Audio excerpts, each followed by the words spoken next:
I made it! Yay! Yes, yes. How's the week going? My week is going crazy, but it's going good. I'm having a good day. Yeah. Yeah. Okay. How's everybody? Doing good. Sean? Hmm. Sean? Hey there. I'm good. I'm good. Thank you. Good. How are you? Good. Yeah. All Okay. right. So I guess Got what my we'll drink, do, yeah, got my paper, got my book. I'm ready to go. nice, nice. Make sure I'm recording here. Okay, good. Yeah. So what? And can you guys hear me? Okay. Is this loud enough? Uh, yeah. Yeah, I can hear you. Yeah. Okay. Oh, you think you can hear me? I'm trying to like find my volume here. Uh-huh. Okay. Well, as you talk, I'll just. Okay, perfect. So Okay. what we'll do, we'll kind of go through, and what I'll do, I'll start off with Sean first. We'll kind of go through what he's working on and what challenges he has, and help him get to the next level here. So Sean, let's go ahead and kick it off. What you got? What's happened over the past 7 days? Yeah. So I ended up shooting a couple of videos just to test trial it, and you gave me some great feedback. Mm-hmm. And starting Sunday, I made about 8 videos, and I've been releasing those videos every day. So I released one yesterday. I released one today. They're getting on average. The one I posted today a few hours ago has gotten about. It's a little lower. It's about 60 views, but I'm yesterday's is 145 and the other two before about 200. I've been getting a few people. I think I've gotten about 5 or 6 people wanting to join the group. Mm-hmm. I have had my subscriber count on YouTube went up, and since then, I mean, that's kind of what I've been working on. I also had a coach reach out to me, a health coach, which I have a meeting with her on Friday. Yeah. How we could collaborate. Yeah. Love it. Yeah. Love it. Yeah. So that's a good JV partner right there. So what I would say is, when you go to that conversation, try to look at it for a win-win, meaning that you always want to kind of now find out exactly who her ideal client is as well too. And as you go through your own journey, see if there's anyone you can refer to her as well too. Yeah, and just kind of keep in touch, because I feel like it'll be a really good joint venture partner relationship down the line. Yeah. So also with the content you're creating, keep creating the content, and with the views, I wouldn't worry too much about them right now, because what I did right before our call is when I went on YouTube and I kind of looked up other people who teach something similar to what you teach. Forgot the guy's name, but he shot one video and there was like almost like 700,000 views, but he shot a video a year ago. And the way your stuff will work is over time is where it's going to count, because you have your niche and you have your the videos. Over time, more people are going to keep just checking out the videos, and you'll just notice it's just a gradual increase, whether your Facebook group starts growing, your subscribers on what do you call it, Instagram start growing, on all those things. So I would just say, as long as you make it a habit of just posting every single day, just put on a piece of content, that's going to do its own thing. It's not going to happen overnight, but within like a month or so, you'll just notice your video views are just going off the roof, in a sense, because I could see how whatever you're doing right now, that's good traffic, but I know that over time it'll really build up some really massive momentum. So just get ready. Something I'll always also do as well, so just keep checking your links, make sure they work every now and then, just to make sure you're getting the people either join your Facebook group or connecting back with you on Instagram. Yeah, You caught that a couple of times. I really appreciate that. Yeah, I'm definitely more vigilant about it now. So typically with the YouTube videos, typically, how do the conversions typically look from like the amount of YouTube views going into Facebook group or whatever kind of funnel you have set up? How does that typically look exactly? I guess I'm just trying to manage my expectations mentally, because I know I have a patience issue. I'm starting to notice, and so I just kind of wanted to pick your brain on that. Yeah. So with what we do here, like with clients, there's something I call like levels of motivation. And what that means is that the way marketing works, the way this type of stuff works is it's the right message to the right person at the right time, which is why it's critical that you just, whatever you do, you got to figure out how do you just keep reaching more people. Because let's say let's say right now you have about 1,000 connections on Facebook or LinkedIn, and you keep putting out a message to them. What's going to happen is, and I guess I could just use my example. So when I first started my business, when I was like trying to figure out how do I get clients, how do I get clients and stuff like that. And I realized the first thing I needed was an offer, meaning that I needed some type of either a webinar presentation or some type of presentation to like kind of lay my case, meaning that I know that, okay, I know here's how I help people, but I needed some type of process to not just educate them, but to get them excited about scheduling a call with me or wanting to find out more about my program. So I kind of learned that, and that's kind of where the funnel comes into play. I saw how that worked. And then it became, okay, how do I get people in front of this thing? Because I know that if I get people in front of it, I'll just get conversions. And I went to my audience at the time. I had a LinkedIn group and some LinkedIn connections. I think it was maybe a couple of hundred at that time, but I kind of started sharing that with them. And I started seeing, okay, people from my network, they started reaching out to me and like wanting to become clients. And at first it was good because I was like signing a client every like other week or something. It was pretty cool. But what happened was like everything is dried. And I was like, what's going on? I didn't change anything. I'm running the message. I'm promoting I'm not getting any clients. And I realized that, oh, my audience, I kind of hit the 3% of them, because there's a saying that goes, within any given market, only 3% of people are ready to buy now. So that means out of every 100 people, there's just 3 who are the stars have aligned. And it's like the right message, hit the right person at the right time, and they'll just buy.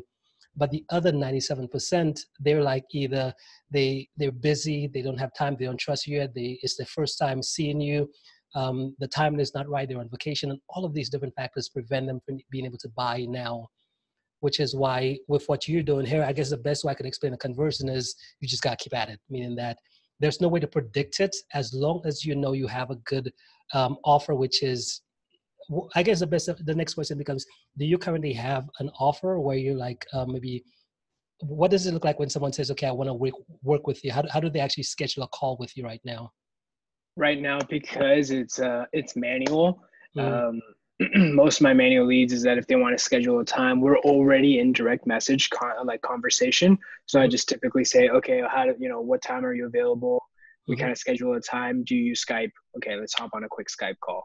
That's really how it is. It's very manual. There's not really, I don't even have a you book me yet, just because I don't get as many, like you said, I don't get as many calls. It's pretty sporadic right now. So that's essentially how I do it. Okay, so it's ultimately just you networking back and forth. So what I would say right now is, in terms of numbers wise, as long as you have a good way of following up with everyone right now, and it could be manual, that's totally fine, because as we keep moving, we'll kind of build from there. But I would say for you right now, the angle, I wouldn't get too caught up with conversions and stuff like that, or how quickly can you see results. All I would really focus on right now is just getting the message right, meaning that you kind of know who you're targeting right now, and you're creating that content to say, okay, every time I put this thing here, I'm seeing people coming back into my Facebook group. So once they come into your Facebook group right now, just focus on just following up with them when they come in, just kind of, as you said, you're messaging them back and forth. So that's why I would put the main priority right now, because right now, we just need to kind of build up that audience for you to have a good enough sample size to know what your conversion numbers are going to be, because right now you just don't have an audience. And the only way that's going to solve, the place where I would feel that you need to put your time on is just saying, hey, how do I crank out as many videos as possible, just to kind of push the needle. That's the only place. If you look at the numbers, it's too early to look at the numbers.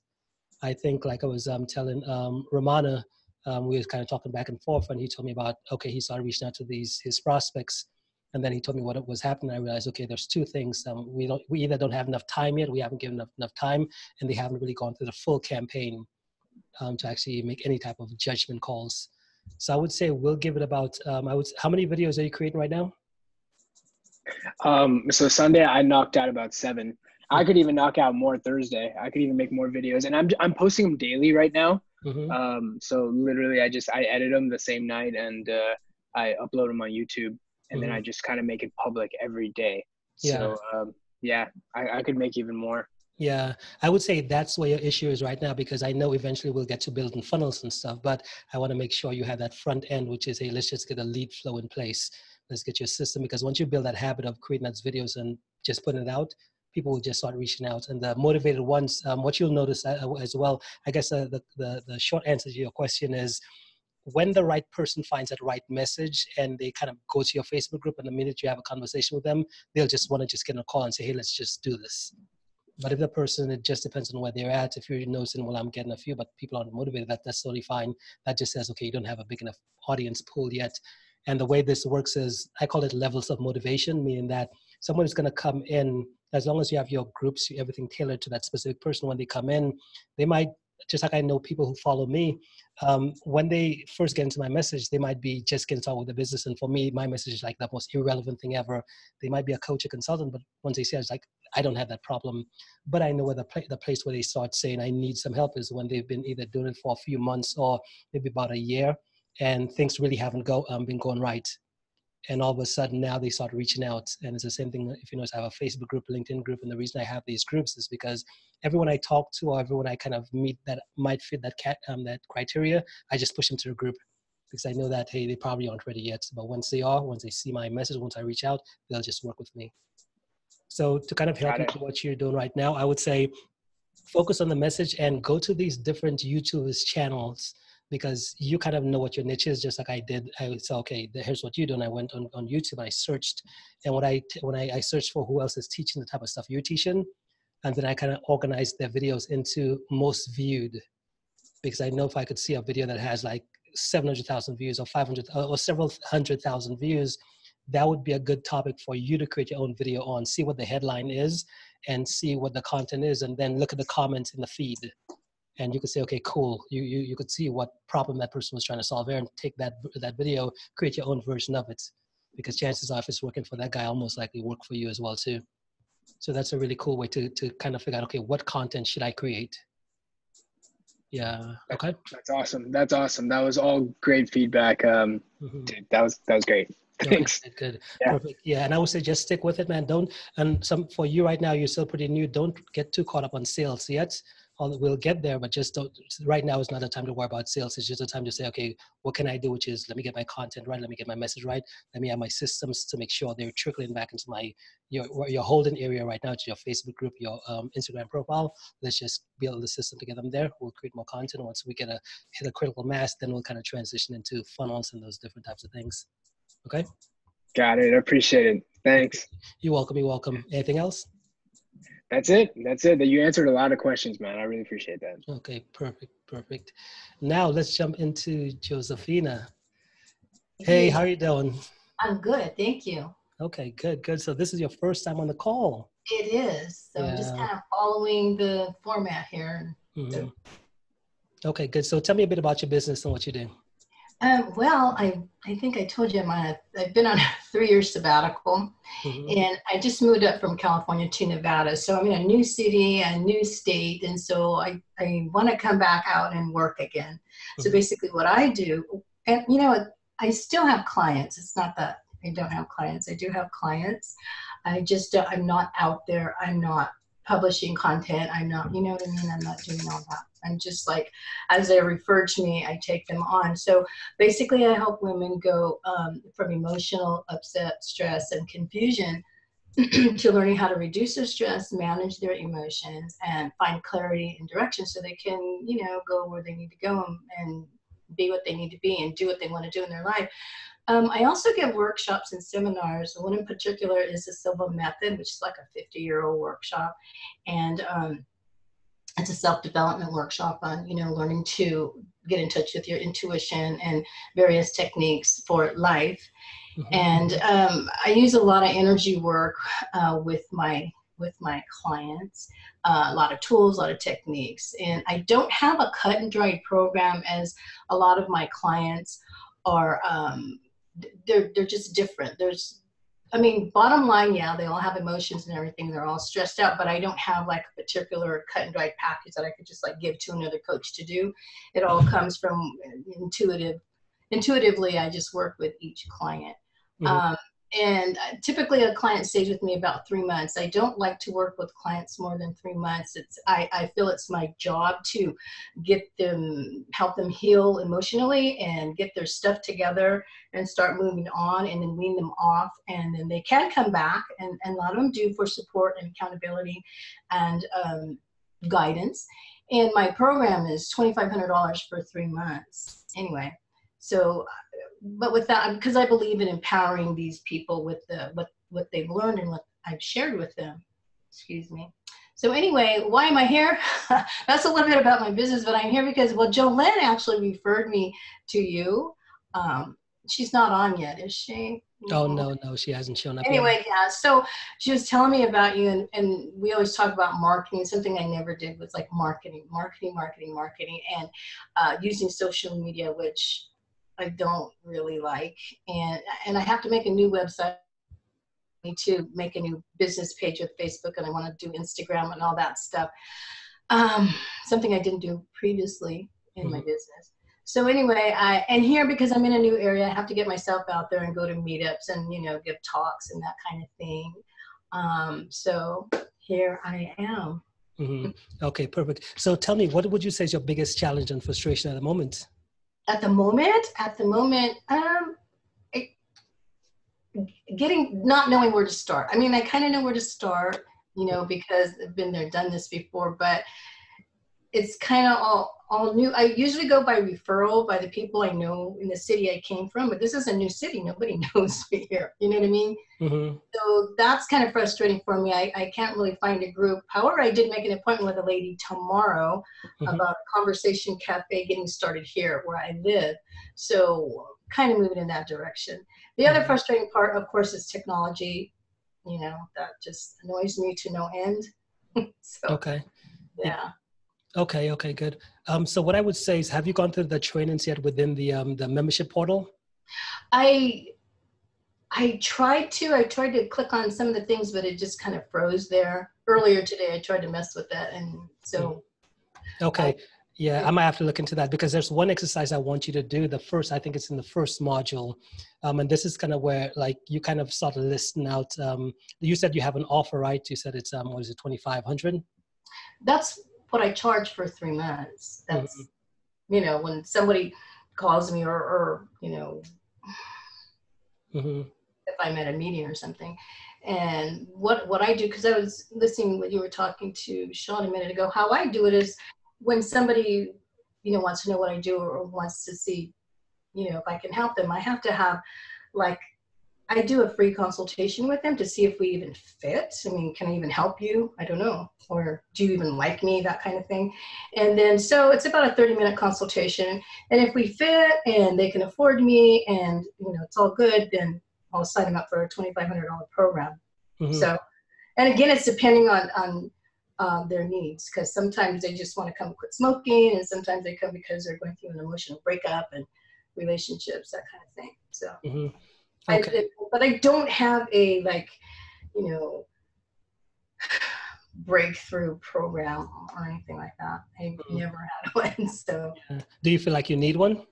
I don't think so, because it's kind of everybody's different, and so I use different tools for different people for different things depending on what it is. So. Yeah. Okay. If they come in for smoking, it's hypnotherapy. If they come in for relationships, then there's a lot of emotion there. So I do like a lot of block work and, inner child and all that stuff. So it's hard for me to make a program with that. And I don't know if I even can I? So what I'm like to recommend about, especially around those types of issues, which is, there's some individuals when they come in, they're like, okay, I don't see how I could turn my knowledge into an actual program, because you could see how, well, most of the stuff you did, just like with one of my good friends, Jessica, like she's into NLP, and with NLP, it's not something you could, it basically, it works for everyone. So it's like, it just depends on what problem the person is having, and it kind of be kind of tailored, because we were talking on the phone a couple of days ago, and she said with it, it's like, it's the stuff work. That's because for her, she's seen, well, it's kind of difficult to market, because if you, with marketing, what marketing teaches you is like, hey, you have to find out what's a person's need, what's their problem, and then whatever you do, you got to kind of tailor it to fit that person, right? So there's, with what you wanted to do here, again, there's nothing wrong with kind of just doing it the way you've done. But what I learned early on is that, I think I was telling Michelle in our last call, like, hey, we're all getting older, right? So one of the things we want to do, especially as experts, is we want to kind of start figuring out, how do we start duplicating ourselves, which is, when it comes to working with clients, because I've seen the issue so much, which is, hey, people are working with clients one-on-one and doing trading time for money, and there's nothing wrong with that. You can make some pretty good money. But the minute you fall sick, the minute something happens, it's like your business is gone. Like, you literally, money stops. So that's why I always like to say with your process, I would say now a good approach would start, because the only way you could make it work to where you could say I could have a process is if you only pick one person, one type of person, if you only help one type of person solve one specific problem for 1 year, I like to call it. So one person solve one problem for 1 year. If you want to be that person who helps, or the person who helps someone quit smoking, then that's something you could create a program around, because it's only helping someone who solve one problem. So that's, now you could kind of automate that process. Although there might still have to be some tweaking and some like a slight bit of coaching, but it won't be as hardcore as saying, hey, I gotta work with, I cannot have 5 people in the same room trying to go through the same thing. So it had to become finding that one niche, and then kind of developing your business around that. So the answer to that question is yes, it can be done. It just depends on kind of where you're at in your business, because some people, I realized that with that, the problems we have, and that's what I noticed as entrepreneurs, like and I was talking to actually Rudolph about it, because Rudolph on the call, he's in a place where he's a freelancer and he gets clients that pay him like between like $10,000 to $25,000 per month to kind of work with them. But for him, he doesn't like it. I mean, and I'm sure in the beginning before he figured that out, I'm sure when he was just getting started, if someone told him, hey, you could get paid $10,000 to $20,000 per month, like for him, he would have been like, yeah, I'd love that. Give that to me. But today he's like, I don't want that problem, man. I don't like it. And what I showed him was that, okay, well, I know that you don't like it, but there's also other individuals who are just getting started. They would love that problem. So if you could show them how to do that, they'd gladly pay you to show them how to go from, hey, again, $2,000 clients to like $10,000 to $20,000 clients. They would love that, right? But that's just where he's at in his process, because for him, he just wants a more scalable business model. That's the problem he's trying to solve. And as we work together, we'll kind of figure out what you want to do here, whether it's just you just want to get coaching clients, or whether you want to build a scalable model. But there's all of these different shifts we need to make in thinking based on what the end result is that we want. So I would start with you, start going through module number 1 of the membership portal. And if you're having issues with it, just reach out to me. I'll kind of go in and try to see what's the issue there. But there's a specific exercise in there where it's kind of like just kind of lets us get clear on where you are in your life and what's a vision that you want. Because I know based on that vision that you want, then we just have to kind of see, okay, do you want a scalable model, or do you just want to work with clients? Do you just want to keep doing more of what you've done? And if that's the case, we could say, okay, we'll go down this path. But if it's a different way where you say, okay, I want a more scalable model, I want to work less, I want to get automation, then we could say, okay, we'll go down this route. So yeah, once you start off with that exercise, it'll kind of give me a clear idea of kind of where you're at, what you're trying to do. And then based on that, we could say, okay, let's now create that game plan to get you to that end result.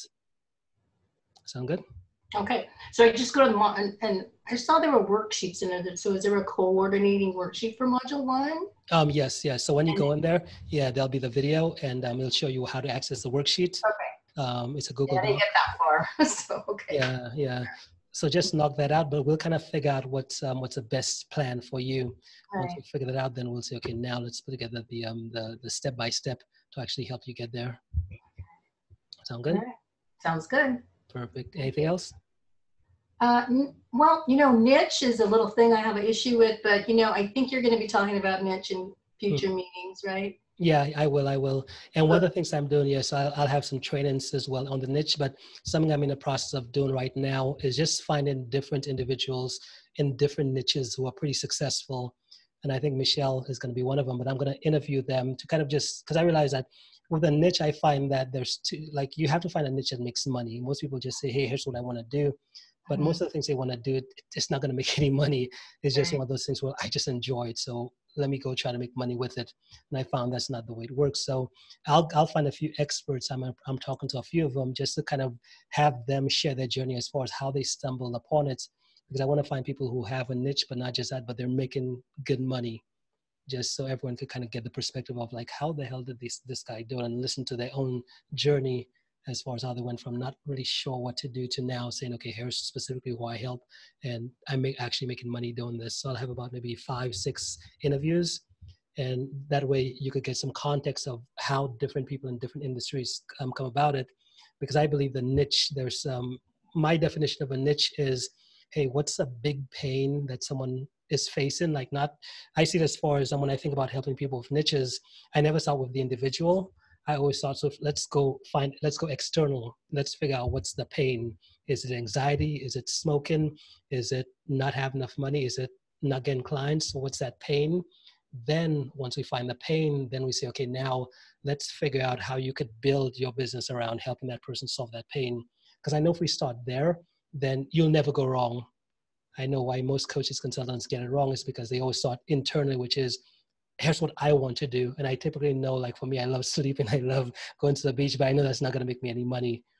I know that there's a really specific thing. So I'm going to have those trainings, interview some experts, but then I'll also walk you through a step-by-step of how we'll get to that ideal niche. So once we pick it, because I feel like most coaches, consultants, they spend so much time on the niche. It's like, hey, this is just something you just figure out and then you got to move on. They spend so much time trying to figure out the niche. And I know for building a business, the niche is like level 1. And if you never get past level 1, you'll never get up to level 5, 6, 7, 8, and just keep growing. Because once you solve that problem, like you have to just move on and say, okay, let me go build and not worry about this anymore. Makes sense. Cool. Kind of the same thing with what Sean is doing right now, because he knows he's helping with people with anxiety. I know he's solving one problem here. So as he creates his content, where he's really going to get the leverage is the more content he just puts on that field, I know he's going to keep growing, just like you said. What was her name? The person who referred you, I forgot her name.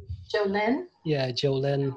Yeah, I know the more people who get in here, the more referrals will just be getting to people just coming in there. It'll kind of be like this feed forward, which is what Sean is doing here when he's kind of built his process, solving that one problem for people. The more he just focuses on, hey, let me just give content around that one solution, that one problem, people will just naturally just gravitate back to him until it just picks up this whole critical mass.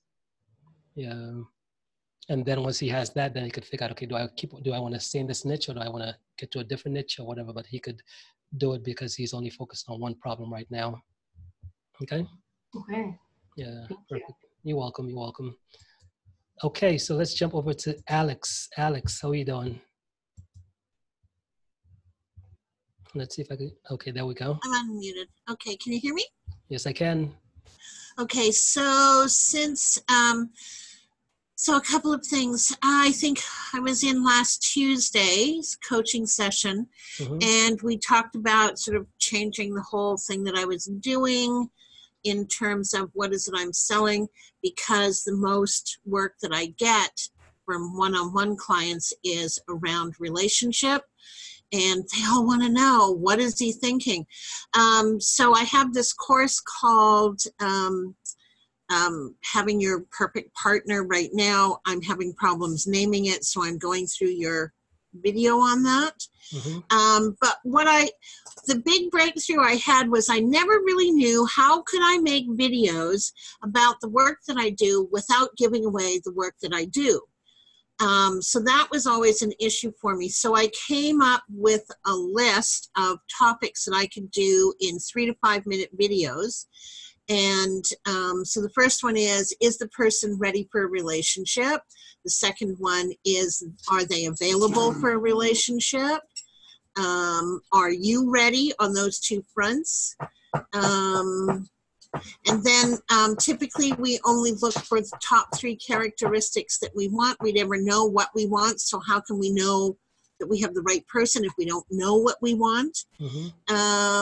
And how to set up an online dating profile. How much do you share about what is it you're looking for, who you are in the matter, that whole kind of thing. So I just sort of found a whole bunch of stuff around stories and questions that had come up in seminars that I've done with this work over the years. And so that was really great. And Kat, if you keep doing that. And then I contacted the person that I'm certified through with transition theory, and he has a half-done setup. So I now get to add an additional 2 sessions on figuring out what the supports are that you currently have in place and where you're deficient and what it looks like after you go through the process of figuring out what it is you want, and understanding that your words and your language are generative. And so if your past relationships and any of that trauma, anger, whatever is informing your current or future relationships, you kind of need to deal with that, and then going through exactly what it is that you want, and being prepared on dating sites for a little bit of pushback. I always got pushback on the fact that I didn't want to date anyone who was under 6'3". You know, just my personal preference, and I was astonished at how many people got really upset by that. But it's just one of the things of being clear about what it is that you want. And so I've just kind of got a whole series of ideas for videos. What I'm waiting on now is I told my webmaster this morning that I absolutely needed a sales landing page set up with this price funneling right into my Stripe account so people can pay for it. I'm working on the copy that's going to go on that. It should be live. Where are we at? We're at Tuesday. It should be live tomorrow night. So I will have a landing page, even though the rest of the website is not necessarily set up and ready to go. But I need a place where I can send people. There's no point in doing videos and saying, if you want to know more about how to create and design the perfect relationship partner, go here. So I haven't had that little link, so that should be live this week. Okay, so one thing I would say here, do you have any Facebook group or private like social media group for these individuals? I have a private group that I put together and went through. Everybody was in it, was willing to be a guinea pig, and went through some of the material and went, oh, this isn't working, because I'd never really taught this online before. It's always been in person. So I kind of went back to the drawing board to redesign that. So I do have a group that I can reactivate. I'm very specific about relationship groups and engaging people in conversation with what I call the $50 tips, to engage in a conversation so that people are going to ask me about what I do, because a lot of the sites don't want you showing up and just like never doing anything but selling whatever it is you're selling. I'm in a couple of those groups on LinkedIn. So once that landing page is set up, I'm all ready to start going live. So my OBS is figured out. I know how to get that happening now, so I can go live and have it look professional. And I have some interesting ideas about relationships and how we present ourselves. Because one of the topics I have is lies I told while we were dating. And so it's just sort of a play on how okay, hang on. Don't go too much into the content, because again, the content is your specialty. What I want to focus on is the marketing, the systems, like how are we going to get people into it? Because I know you're pretty good at what you do. So you said right now you have the your webmaster, he's building a page for you, right? And this is like a buy now where they pay. Yeah. So so what I would say is, build your Facebook group. Again, don't let that prevent you from creating content. Because if you look at me when I post, because one of the things I learned early on is that people don't buy immediately. Like you want to always have a place, just like with the reason I have my Facebook group, my LinkedIn groups, and I'm always saying with all the majority of my posts, I'm always saying, hey, go check out my group, because I know that that's where I'm going to get the sales from, these groups and stuff like that. Right. I'm always pushing to a sales page. It's very hard. People just go to the page, and then if it's not the right time, they leave, and I don't have anywhere following up with them. Versus if you make your call to action right now to say, hey, come join this group or come back to some community, they'll be there when you do. Then you could kind of promote your sales page or whatever in that group when every now and then. So people, even if they don't buy today, you don't lose them forever. They don't bounce, right? Right. So, okay, so I'm having problems hearing you. Your volume seems really low to me. Oh, does it? So what you said, so let's just be clear. What you said is that I can post content now that doesn't necessarily, the call to action would be join the private group. Yes, I would say join the private group. Okay. Yeah. All right. Because the biggest thing I want you to do is just get in the habit of creating. Everyone says don't create. I know that, hey, no one is going to do your marketing for you. And the only way to get yourself out there is like, you got to be responsible, especially when you don't have money for ads, right? So I would say whatever you got to do to just. No, this is brand new. Under guidance from a previous business coach who said, no, you don't want to sell that course. So I put it on the back burner for the last 18 months. So this is coming back into the forefront, and I don't have content around it, but I have a list of content for videos of 3 to 5 minutes. Now, do I post every day? Do I post 3 times a week? Like, I'm not sure about that, because I don't watch the same video content person if they're posting every day. I just don't have time for that. So when it comes to posting, because what we're doing here is we're helping people solve problems, right? So my goal, what I typically say is like, hey, as much as you can post, because when you realize what marketing is and what we're doing here is we're just trying to find a specific type of person. Like literally what I tell my clients is that there's someone out there looking for you right now. Like if they knew you existed and they saw that one message from you, they'll just come hire you like immediately. Now, the problem is that if we're not creating, we don't have any way of them finding us. And there's a lot of people who they might be connected with us and they're just like, they don't like our message simply because it's just not a good fit for them. So that's why I always tell my clients, hey, once you're clear about what you offer and you're doing this as a business, you got to forget about everybody else. Like this is how you make your money. Just like when you go to a 9 to 5, if you have a 9 to 5, you realize like, hey, you just got to do your job. That's how you get paid. When we become entrepreneurs, like we realize that, hey, there's a specific person that seems to be paying me money. And there's this other type who's never going to pay me money. Like we literally have to shut our brain off on the other type and just go to, hey, this is my ideal client here. And how do I give them as much value as possible so that they can reach back out to me? And with messages like that, it will offend some people. And the people it offends are the people who will just never be your clients anyways. So for me, like it's good to offend them because again, they got to move. They got to leave. They're not going to leave us any money. And as you create, just like you said, you won't watch videos of someone every single day. And for me, there's different types of content because what I typically have my clients do is, hey, put content together that solves people's problems. Because if you're putting content that's just about you, it's like no one wants to hear about you. But if you're putting content together that like helps someone solve a specific problem that they're facing, they'll show up every day to just watch it because they want to figure this thing out. It's like part of their life. Yeah, because the content that I have, I mean, after having done the Sandler sales training for 3 years, I'm all about the pain points, and people are going to buy because A, they like you, and B, you're solving an issue.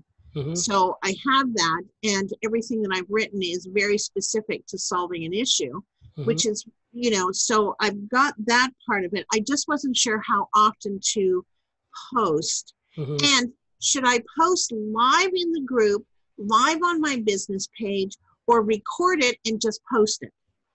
It just depends on whichever is easier for you. I know I have some clients, they just go live because it's easier. They just could just do it and then just put it out there and they don't have to worry about editing or anything. But other clients, they like to put some graphics in there. So they do it post and then they kind of, after they've edited, then they put it up. Yeah, see, I use OBS because I can put graphics in and transition to them all the time. I mean, that's not a big deal for me. And I use Streamlab OBS, which allows for chatting about it, which I kind of like the idea, but nobody's taking it right now. So this is all brand new. We're starting from zero on this particular program. I'm not afraid of work. I do have to say, just before my son comes back, we got news yesterday about his cancer, which is not very good. Mixed messages.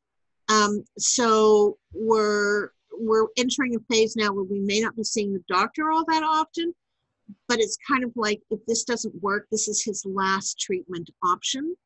And so I don't know what the next few months are going to look like. So right now I'm hustling as hard as I can because we have that opportunity. But if he may start having seizures again. And when he has seizures, he wants me to sit with him and just hold on to him because they freak him out. They scare him because that's the brain cancer happening.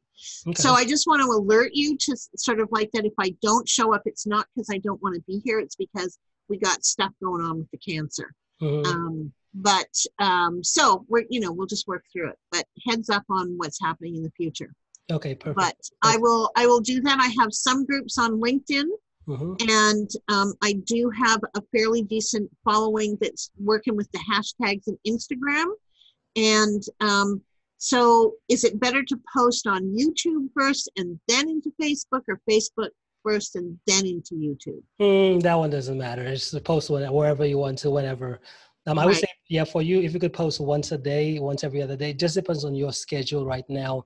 Because what I typically like to say is, and the way I do my content, it just depends on what you have, what resources you have. Just like I know for me, when I create content, I just record it and then I just upload it to a folder, and I just pay a team member to like, hey, edit this thing. Here's the create a thumbnail or something and just put it up there. So they kind of do that work and just post it, whatever. But if it's just you, I would say just whatever you can. I would go for maybe just one. If you could do one a day, that's fine. If you can't, you could do one every other day, that's fine as well. So as long as you have a routine of okay. So I'll take, typically what I do in my seminars is I do, like if I charge $450 for the seminar, I'll make sure that I give out enough $50 tips for the $450. It's just kind of a way to make sure people understand they're getting value for their work. The other thing is that I can guarantee 100% that if you go through this program and you do the homework, you will find the person that you created a whole profile for. Like absolutely every single time it works. I don't know why it works, but it works. Well, let's get out there and sell it now. Don't tell me. Let's go out there and sell it. That's where the hard part comes in. So once we start selling it, that's when it counts. Because again, I know you're good at what you do, but let's get the process. Let's start creating, let's start getting it out there, and let's track from there. Okay, so just start doing content. Don't worry about the website being up. It's okay because nobody's going to buy. Call to action is to get them into the Facebook group and go from there. Yeah, we'll go from there. So just do that, yeah. And next week we'll kind of reconnect just to kind of see what's unfolding. And we'll kind of I'll get with you offline about your what's happening with you personally. We'll kind of take some time. I'll get with you, okay? We should be good. Friday mornings often are a little bit rough because Thursday nights are a good night to do readings. So the 8 a.m. time slot for me on the morning is, I'm not even sure I have my eyebrows on at that time of the day. No worries. Anyways, okay, good. And we'll just carry on and get busy with posting content. Perfect. Awesome. Well, we'll talk soon, okay? Okay. Okay, so let's see here. Romana, what's going on? Oh, hey, so can you hear me? Yes, I can. Can you hear me? Yeah, I can. Okay. So I sent out the emails. Although I couldn't send out 100 of them because it just took way longer than I originally thought. So I've sent out about 85 of them, 85 to 90 of them. I think I'm just about I'm about 10 short. So I've done that. And I've also spoken to my contractor about, what's the process for taking somebody from a stranger to a paying client. Although I don't think that call was super helpful, but I have spoken to him about what the process is like. Also, last time you told me that I know somebody else who's doing very well in my niche, so I kind of subscribed to his email so that I kind of hacked the funnel, so to speak. Yes. Did he subscribe you? Did he No. I used a different email ID. Okay, good. Okay. So that's where I'm at right now. Okay, so you send out 85 messages right now? Yes, correct. Okay. What type of responses? How your follow-up sequence? So you send the initial message, and then what does your follow-up sequence typically look like? You have a 2-day follow-up. What is that? Yes. So earlier, before I was working with you, so what I would do was, I would send out the message, and if I didn't hear back from them within a period of 2 days, I would just say, hey, I hope you got my last email. And if they don't respond after that, also then after 10 days, I think I would send out something like, I want to respect your inbox, but I want to reach out, one last time to kind of connect with you. And, I hope to connect with you over a digital coffee or something like that. And I would just leave it like that at that. So that was my follow-up sequence. What's it now? Do you have one right now? No, I don't. Okay. I would say follow a similar process. So I would say track, you said you use, what do you use? Yesway to track whether they open up your emails or not? Correct. Okay. Do you have numbers as far as out of the 85 who's all opened? Oh, man, I don't have that number. Mm-hmm. But I would say about, 50 to 60% of them open. Mm-hmm. Okay, so I would probably wait about 2 days, similar to what you're doing here. Wait 2 days and say the message I would send out, the second message would be, hey, did you get a chance to check out my previous message? Since you use Gmail, right? Yes, correct. Okay, so with Gmail, you don't have to like repost the message, but if you just go to that same message, you send them and just hit the reply button and then say, hey, did you get a chance to check out my previous message? Because that initial message will be already be in the message string. Right. So wait 2 days, and then I would wait another 2 again. I wouldn't wait like 10 days, probably. Maybe I would wait another 2 days again, and then go with that third message. Hey, I just wanted to try one last time to kind of follow up with you out of respect for your time or whatever. This would be my last message for you, and I was just wanted to see if you're interested in that in whatever. So you could just scrap that one out, but have a 6-day follow-up period. Okay, cool. Sound good? Cool. Okay, and right now you said you've only sent out the first message, right? Right, correct. Okay, yeah, so I would say let's get to 100, and then on the back end, you haven't sent any follow-up messages? No, not yet. Okay, so yeah, we'll go through that whole campaign, so 100 people, and we'll make sure we send out the full 6-day sequence, and then based on that, we'll kind of see what happened and then adjust from there. Cool. Okay. Yeah. What about go ahead. What about your contract? So you said what he shared with you wasn't helpful. Like you're not. So what did he share? I mean, I spoke to him over the phone, and he was offering more advice about how to actually generate good leads. I was like, I'm not looking for that right now. I just want you to tell me, like, technically, how do you take somebody from a total stranger to a paying client? And what he told me was, so he has this one program, I think, for about $1,500, I think, so they do like Google ads, Facebook ads, and they also do, YouTube ads, display ads. They do a lot of retargeting. So I was like, okay, so how would that work? And he said that, so basically somebody would, click on the ad, and that would take them to a landing page where there would be like a contact form or something like that. And there would also be a call to action where, you fill in the contact form or call the lawyer. And if somebody clicks the form and they go through the whole process, that's well and good. Otherwise, somebody clicks on it and then just goes away, then, the entire retargeting thing kind of kicks in. And, so basically that's what he told me, that, that's what the process will look like at a high level. Okay. Okay, good. Okay, so we got a basic understanding of that. So we'll get that front end message. We'll just get the show interest. We'll see how that goes. Okay. And what about the other guy? You said you got into sequence as well too, your competitor? Yeah. So what happened was, so he has a value video. So I had to enter my email so that, so I can get to the value video. The value video itself is pretty generic. I don't think that there's anything different with that. Does he have case studies in there? No. Okay. No, he doesn't. The only so I've received, I think, like about 4 emails in total, and about 3 of them were, you didn't finish your application ? Something to that effect. I think follow-up marketing is only now beginning to kick in. So the one email that he sent out was about, how all the lawyers, how all of them talk about that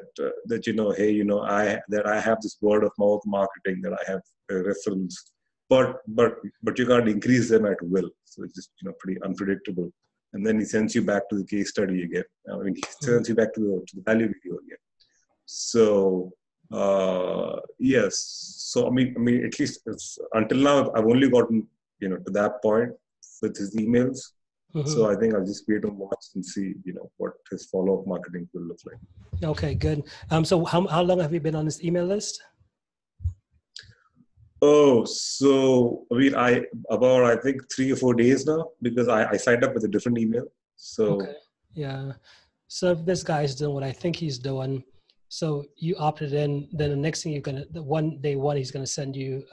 It's gonna be like a 3 or 4 day sequence just to kind of push you back to watch the sales video, and after that happens, so I guess we'll wait a few more days because I want to see what else he has following up. Because I feel like most people who learn that funnel, they learn, okay, you need the value video and then the 3 follow-up emails, but most sales don't typically happen there. It happens on what the hell is going on after that. So yeah, just keep an eye out on what he's offering. Also check out his Facebook, LinkedIn, and those different places as well to see what type of content, if he's posting any content on there as well too.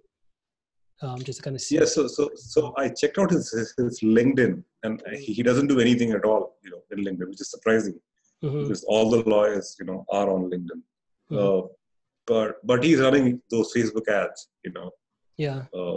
Okay, so yeah, we'll check out the follow-up sequence then. Let's see what the follow-up sequence says. About it.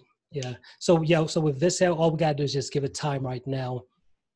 Just to kind of see because again, if he's already doing it, have you looked up anyone else who's doing something similar? Yeah, I came across one other person who was doing something similar.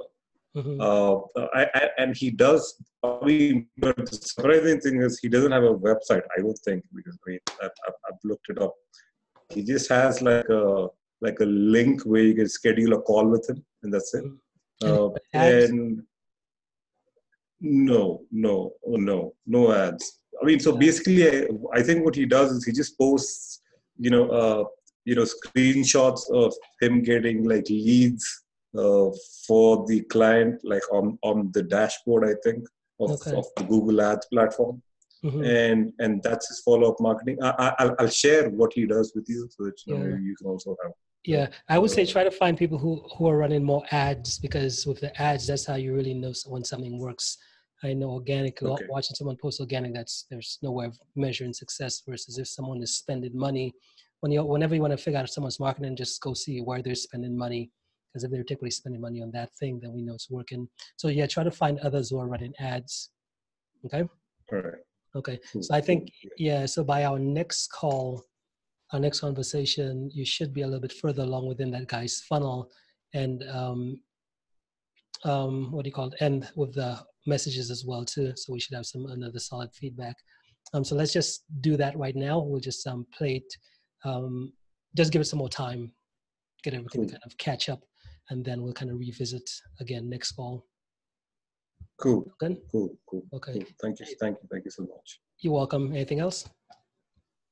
No, that's it. I mean, we'll see how things take shape, and I think I have to go get a job next month.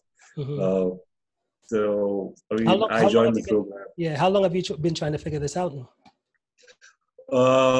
So I joined, I think, Sam's program in February. I think sometime around February 20th. It took me a while to go through the program. I kind of quit sometime around March ending. And then, since then I've been trying to figure it out, but nothing's been happening yet. So I think, Okay. So the problem we're facing right now is the niche, and right now where you're at is just in kind of like the testing phase right now, just trying to figure out, okay, you have the niche. Now it's like, okay, let's see how they respond. And just like I know there's different factors that kind of affects you right now as far as, but we'll kind of keep going with this here. Just give it another maybe week or so. Let's see what type of data we get, because the next thing I'm thinking is like, hey, we might have to test out a different niche or something. But we'll see. We'll definitely see. Yeah, I mean, from what I've seen, I mean, lawyers definitely use the service. I mean, they definitely use the digital marketing services. I mean, they use they use contractors for Google Ads, for Facebook ads. But I think the problem is they get marketed to so much. I mean, literally, I think everybody is on LinkedIn just spamming them one message after the other.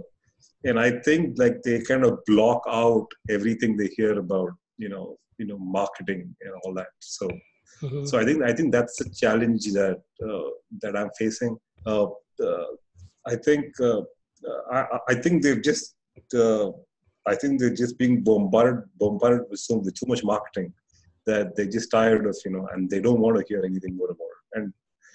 And I think most of them also have somebody in place because it's pretty competitive industry, and especially like keywords for something like car accident and things like that. I mean, they're really expensive keywords too. So yeah, so I just think that the market is kind of like saturated, and they're just tired of being marketed to. I think that's one of the problems that I'm facing. Okay. Yeah. So whenever it comes to a niche, one of the things I like to do with a niche is I like to be able to collaborate, because there's certain niches where, just like as you could see right now, what you're doing here is like it's just you doing this thing, and literally you have your LinkedIn profile, Facebook profile, or whatever, and you're trying to do this thing here. But there are niches where, just like I know for me, one of the things I'm doing, I practically do, like I literally have like a list of like 100 joint venture partners, which are people who offer slightly similar services, which I could kind of partner up with and say, just like with right now, I'm working with one of my good friends, Alicia.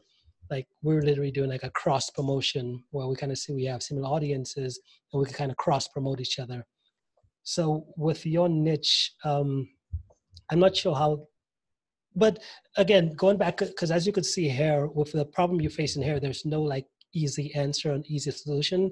That's why for me, that's why I like meeting coaches and consultants when they're really new, because that's when I really have the core of like showing them, hey, let's get the niche right. Because when I look for a niche, I say, hey, there has to be like a lot of people there, and they have to be other people already kind of selling something to them who you could kind of partner up with. Because if you can't get that, then you can't really grow. You can't scale fast. Just what I'm seeing right now with, just like with Alicia, I mean, she's a little bit, she hasn't been doing this as long as I have or whatever. I have a pretty big email list, and I could just go and say, hey, Alicia, let me just get a promo out for you. And boom, she went from not very much results or not very much of an audience to say me saying, let me just mail my email list for you, to like, holy crap, like that's some pretty cool stuff. And the results just like skyrocketed overnight. So that's what I would say for your niche. We might have to change niches. Again, I'll get with you offline to kind of just see how long you've been really trying to figure this out. Because I know, just like if I were approaching this, I probably wouldn't target that niche. Because I cannot see any way. All I could just say is, hey, just let's do what you're doing harder. I don't see any way to kind of like say, okay, go partner up with this person, then they'll kind of be able to joint venture. And I don't see that for you in that specific niche. So, yeah, I mean, probably the only joint venture partner that I could think of, I mean, who would never team up with me would be, these legal, I guess practice softwares. People who sell softwares to lawyers as a practice management tool. I'm sure they have a lot of, they have they market to lawyers also. But most of them are pretty big. Like I don't see a reason for them to do something with me unless I have, some results at least to kind of start with. I wouldn't say that. I would say figure out all of them. Don't kind of judge and say they wouldn't, because for me, I believe like, hey, if you have the right message, people will give you the time of day. They will respond. So I would say, just figure out all types of maybe joint venture partners or people that could be connect you with those individuals. Okay, cool. Yeah, I'll just make a list of people who I think and kind of see. Okay, good. Okay, perfect. So a question that I got asked about the niche was, how do you determine if the niche is monetizable? Is it getting one client or when you get a handful? So the way I like to answer that question is, with what we do with coaching and consulting, there's three main areas where money is made. There's in dating and relationships, health and wellness, and business and money.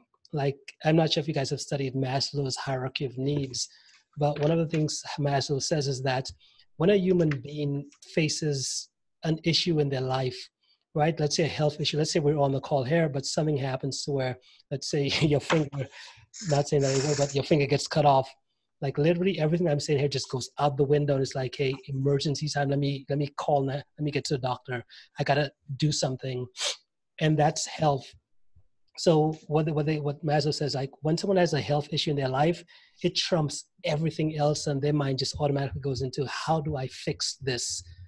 Like just like I'm sure Alex, as you could see, there's something going on for a family right now. It's a health issue, and it's one of those things where when it gets to the point of like, hey, something is wrong, everything goes out the window. This program, everything is gonna take the back seat, and she's gonna do what she needs to do to handle that, right? So that's the a typical niche. If someone has, if someone says, okay, how do I build a consultant business? I'd say the first place, if you have a background in health or whatever, you could build a pretty good business around there because people are already proactively looking for the answers to this, to whatever the health or whatever issue they're facing. You don't have to convince them of anything. They'll just go find it. And if you already have the thing, all you got to do is just put it in front of them and they'll just, no convincing needed. So that's the first type of profitable niche. Then after someone gets a health handled, right, the next that comes up is security, meaning that now they start thinking in terms of money. Because if everything is fine in your life, but you don't have money, it's like now it's like, hey, you got to pay the bills, you got to keep the lights on, you got to do all that type of stuff. And now that's the next trigger that kicks in. And you start figuring out, if you're a business owner, you start figuring out, how do I make money? How do I get clients? How do I figure this out? Or if you like any situation to where financially you realize you're not there, it's just money's just gonna automatically kick in. So that's a good niche, and that's why marketing is good, sales is good, any type of business, helping a business owner is good because again, those are individuals, so they're already just motivated to figure it out. And once someone gets to the point where they have money figured out, then relationships is the next step. Because if someone has all this money and stuff and life is great or whatever, now they're now looking for a person to like kind of share that life, where they're looking for the ideal partner, or they're trying to fix that personal relationship in their life. And those are the niches. That's the categories of niches I see. So whenever someone says, oh, okay, I want to pick a niche, I always start off with, well, those are the three areas where people are just motivated, just human beings. They're just naturally going to be seeking advice. So if you could figure out, okay, here's one of those niches, and how do you kind of find a sub niche within each one, you'll do good. That's like level one. You'll kind of have started off with like an unfair advantage because you didn't start off in terms of, hey, let me just go build a business around whatever. You start off with, hey, what are the human needs that people are just actively triggered around and they're just already spending money around? And how do I just kind of position myself in my business to show them that I could just help them do that? Does that answer your question, Sean? Yeah. I just think probably because I'm still kind of new, and I only have 2 clients. For me, I kind of sometimes just try to make sure, with anxiety, is it something that's profitable? Because I see other coaches do it, but I don't see them doing it the same way. So, maybe it's just a limiting belief, and I was just trying to, get your take on that. Oh, I can't hear you.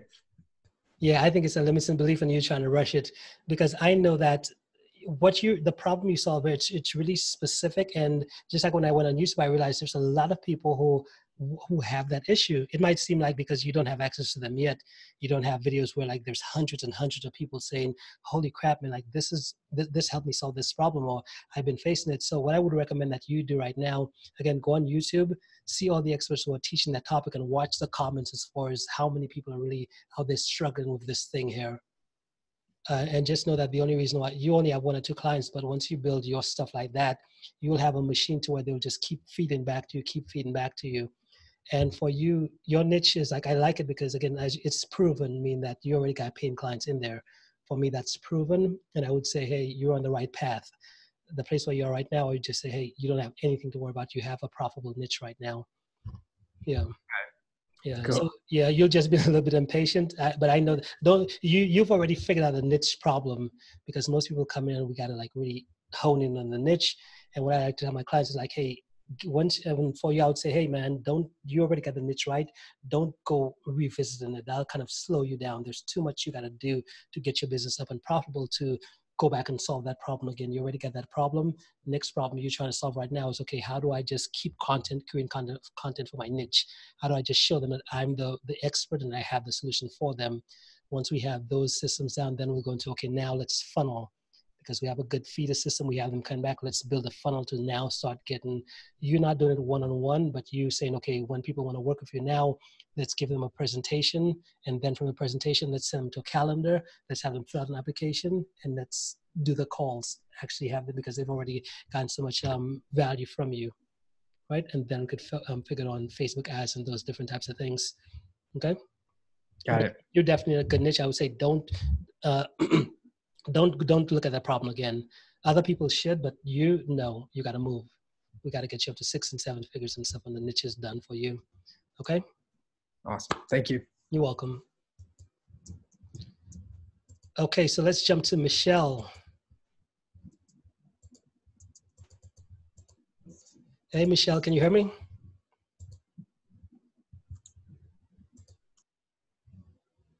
Hey, Michelle.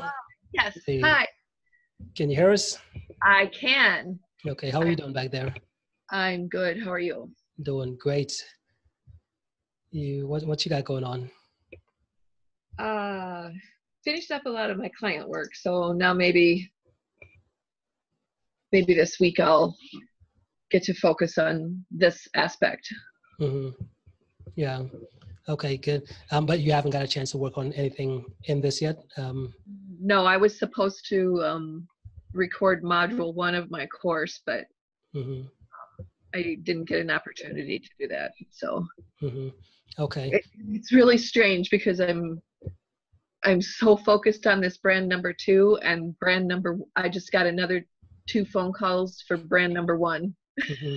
Like, it's like feast or famine on that side, and I kind of put it on maintenance and then hold and just trying to let it leave it alone and ignore it, and now there's people like coming out of the woodwork for that, and I'm like, I don't get this. Yeah. So what I want you to see here, because I was talking to, and that's something I'll do on Saturday. We have 2 calls coming up, 2 additional calls Saturday. I think it's 11 a.m. Central Time. I have a mindset coach. She's like an NLP coach, and she's helped me out a lot in my business already. And what one of the things she's really good at is the human needs. Tony Robbins, I'm not sure if you guys have listened to this program, Personal Power, but that's a program I listen to quite a bit. But I kind of saw, because I've done a lot of personal development and personal growth. Because I find that anytime I hit some type of limits or thing in my business where I'm not growing, it's something going on with my mindset. It never has to do with any niche or mindset. It's always inside of my head. So I'm always like having experts around me to kind of help me figure out what the blocks are and keep growing. And after talking to you, Michelle, one of the things I realized is that with what you're doing here, because one of the things I learned is that we all have, there's 6 human needs, either 5, I think, well, maybe 5 human needs.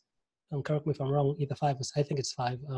But these needs are things that kind of drive us. Just like I know for me, the need that drives me is growth and contribution. Like I have to feel like I'm growing. I have to feel like I'm contributing. And if I don't feel that, I cannot function. But there's, I think, growth, contribution, there's significance, there's certainty, and there's variety. So these 5 needs, and we all are wired a different way, and we all seek in different ones. But the thing is, like, we have a vehicle that's helping us seek it. Like, just like for me, one of the things I was doing when I kind of got with my mindset coach and stuff, because I realized, man, I've been like really doing good at my business and stuff, but my health, I haven't been working out, I haven't been eating right, I've just been going with the flow. And I remember having a conversation with her, and she's like, well, what's going on? Like, because when I thought about it, I was like, she's like, okay, we kind of figured out what are your priorities in life right now? What's important to you? And it came up to be, health, family, business. And I realized those are my 3 things. And I kind of knew that, like, because I knew that, hey, without health, man, doesn't matter what you do, you're just going to, you're like on a limited budget because of your health. If you're not taking care of your health, it's only a matter of time until it catches up with you. So there's a health, then the family, and there's a business. And then when we kind of work through this exercise, she's like, well, with your health, I mean, you say it's important, but why aren't you doing anything with it? Like, you're not doing anything. And I had to think about it. I was like, yeah, I mean, I got other stuff I got to do, some stuff. But then the way she had me see it was that, hey, well, what are your human needs? And then we went back to human needs, and I realized mine was growth and contribution. And she's like, if you linked up growth and if you linked up how your health, how working out, how eating healthy and stuff could actually give you more growth and contribution, you'll just naturally do it, right? It's like, okay. But she told me, and we kind of did a quick little exercise, and I saw, like, after I did that, I was like, holy crap, like, all of a sudden, like, I just felt like I needed to work out. I just had to handle my thing, because she helped me connect up how growth and contribution with my health, it like exponentially increases this thing. And when I saw it, I was like, my whole world just rewired. Something I was like resistant to or just didn't really care about, all of a sudden I just felt like I gotta do this, because she kind of helped me connect with my human needs. So I would say the same thing for you, Michelle. I would say questions now become, have you done any work around the human needs as far as why we do what we do? Like, what drives you to do what you do? No, not really. Mm-hmm. Okay. What would you say is, and I'll kind of walk you through the 5 again. So there's growth, there's contribution, there's certainty, there's significance, and there's uncertainty. When you do things in your life, what would you say drives you? Do you, out of these 5, do you have any that kind of stick out to say, okay, that's the one I'm kind of after? Just like I know for me, it's like, hey, if I'm not growing, and for me, that's why it's important for me when I have to track stuff, because when I feel like I'm not growing, it's because I don't have some way to track what I'm doing. And the only way I could feel like I'm growing is like, hey, where were you at today? And how I need something to like track, because once I could see the track, and it's like, hey, I'm making progress, I'm growing, right? So for you, do you have any in your life, based on these 5, do you feel like there's one that you feel like, okay, that's kind of what I'm chasing here? Do you feel like that there's any of that for you? Maybe a toss up or interchangeable between growth and what was the S word? Significance? Yes, that. Significant. Yes. Okay, good. So that's what we'll have to do. As you can see, so growth, significance. So as you can see, contribution isn't in there. It isn't one of the top ones, because I know with contribution, just like with me, the reason why I'm here doing this today is this is my way of contributing. My thing is to say, how do I get as many people in this room as possible, so I could give them the best of what I got, so that they could go out and use it for their life, their businesses, and that type of stuff. And I believe, like, if you really want to succeed as a coach or consultant, like, you have to be like, you cannot be in it for the money. Like, you have to be hardwired for contribution. Like, you have to literally figure out, like you put your needs aside and you just care about everybody else, as far as how do I guarantee, how do I make sure that everyone gets the results and I get through to them, right? Now, with what I'm seeing here with brand number 2, you're trying to build here, because brand number 2 is all about contribution. It goes out of, hey, here's what I could do for myself, and it goes into that's a way you could make sure brand number 2 gets done, and you just give it the energy it needs to get done. Because just based on what you shared with me here, I could tell, like, hey, brand number 2 right now is just a great dream. But I could tell, if we don't have this type of conversation, nothing will happen on brand number 2. Brand number 1 will always be the priority, because brand number 1 right now, you've kind of linked up to, it has growth and it has significance in there. That's where you get that from. You've seen how you got it. You're getting it from brand number 1, which is why you feel like, hey, it doesn't matter what you try to do. Hey, brand number 1 is there. It's going to keep taking up all of your life energy. And there's nothing wrong with that. That's fine. But what I've learned is that if we really want to succeed in life and business, we have to be conscious of these things, and we have to kind of rewire ourselves. We have to know how to rewire ourselves, because if we don't, there's a saying that goes that wherever you go, you take yourself with you.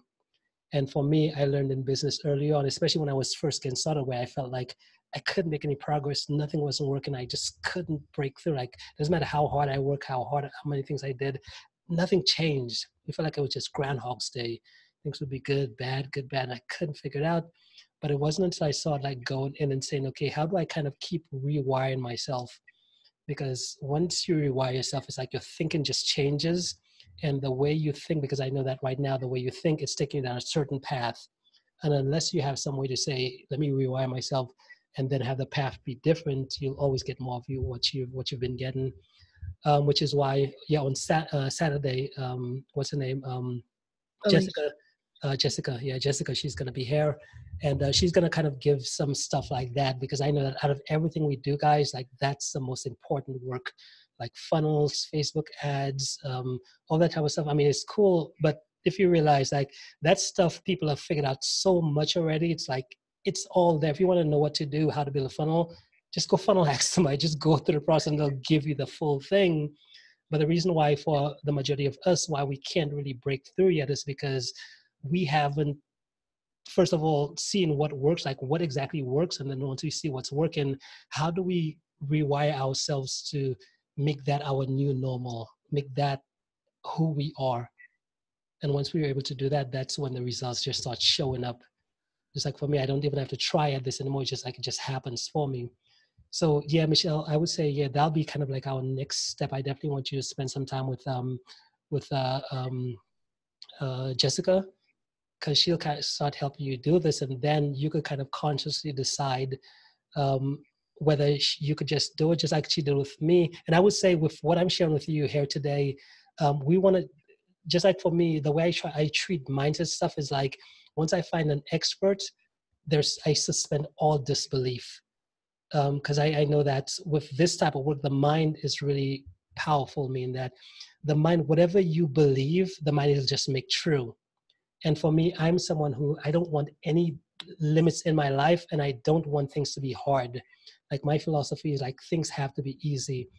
And when I work with Jessica, that's one of the things, like for me, when I work with her, it's like, hey, when we did a belief change last weekend, and we're doing one tomorrow as well. So we did a belief change, but because for me, one of the things I felt for myself is like I was always like an away from person. When you start studying human behavior, you realize we start doing things for one of two reasons. We're either moving towards what we want or moving away from what we don't want. And I found that if you're an entrepreneur, one of the things you need to do is you have to be someone who moves towards what you want.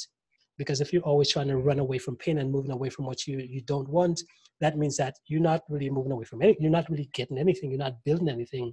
You're just playing this game of, I'm just going to be here just avoiding everything. That's really what it is. And you could never grow. Versus if you say, okay, how do I rewire myself to now move towards what I want? And for me, I always knew that I was kind of like an away from person, and I had to be conscious of that. But I got with Jessica and I was like, hey man, I'm ready to get rid of this crap once and for all. I want to be a forward driven person. And we kind of did a belief change. And now today I just see myself, that's just what I am. I just move towards what I want. There's that used to be me, but it's not me anymore. And that's the reason why I share this here, is because again, I know the type of work Jessica does, like skepticism, all that stuff has to go out the window.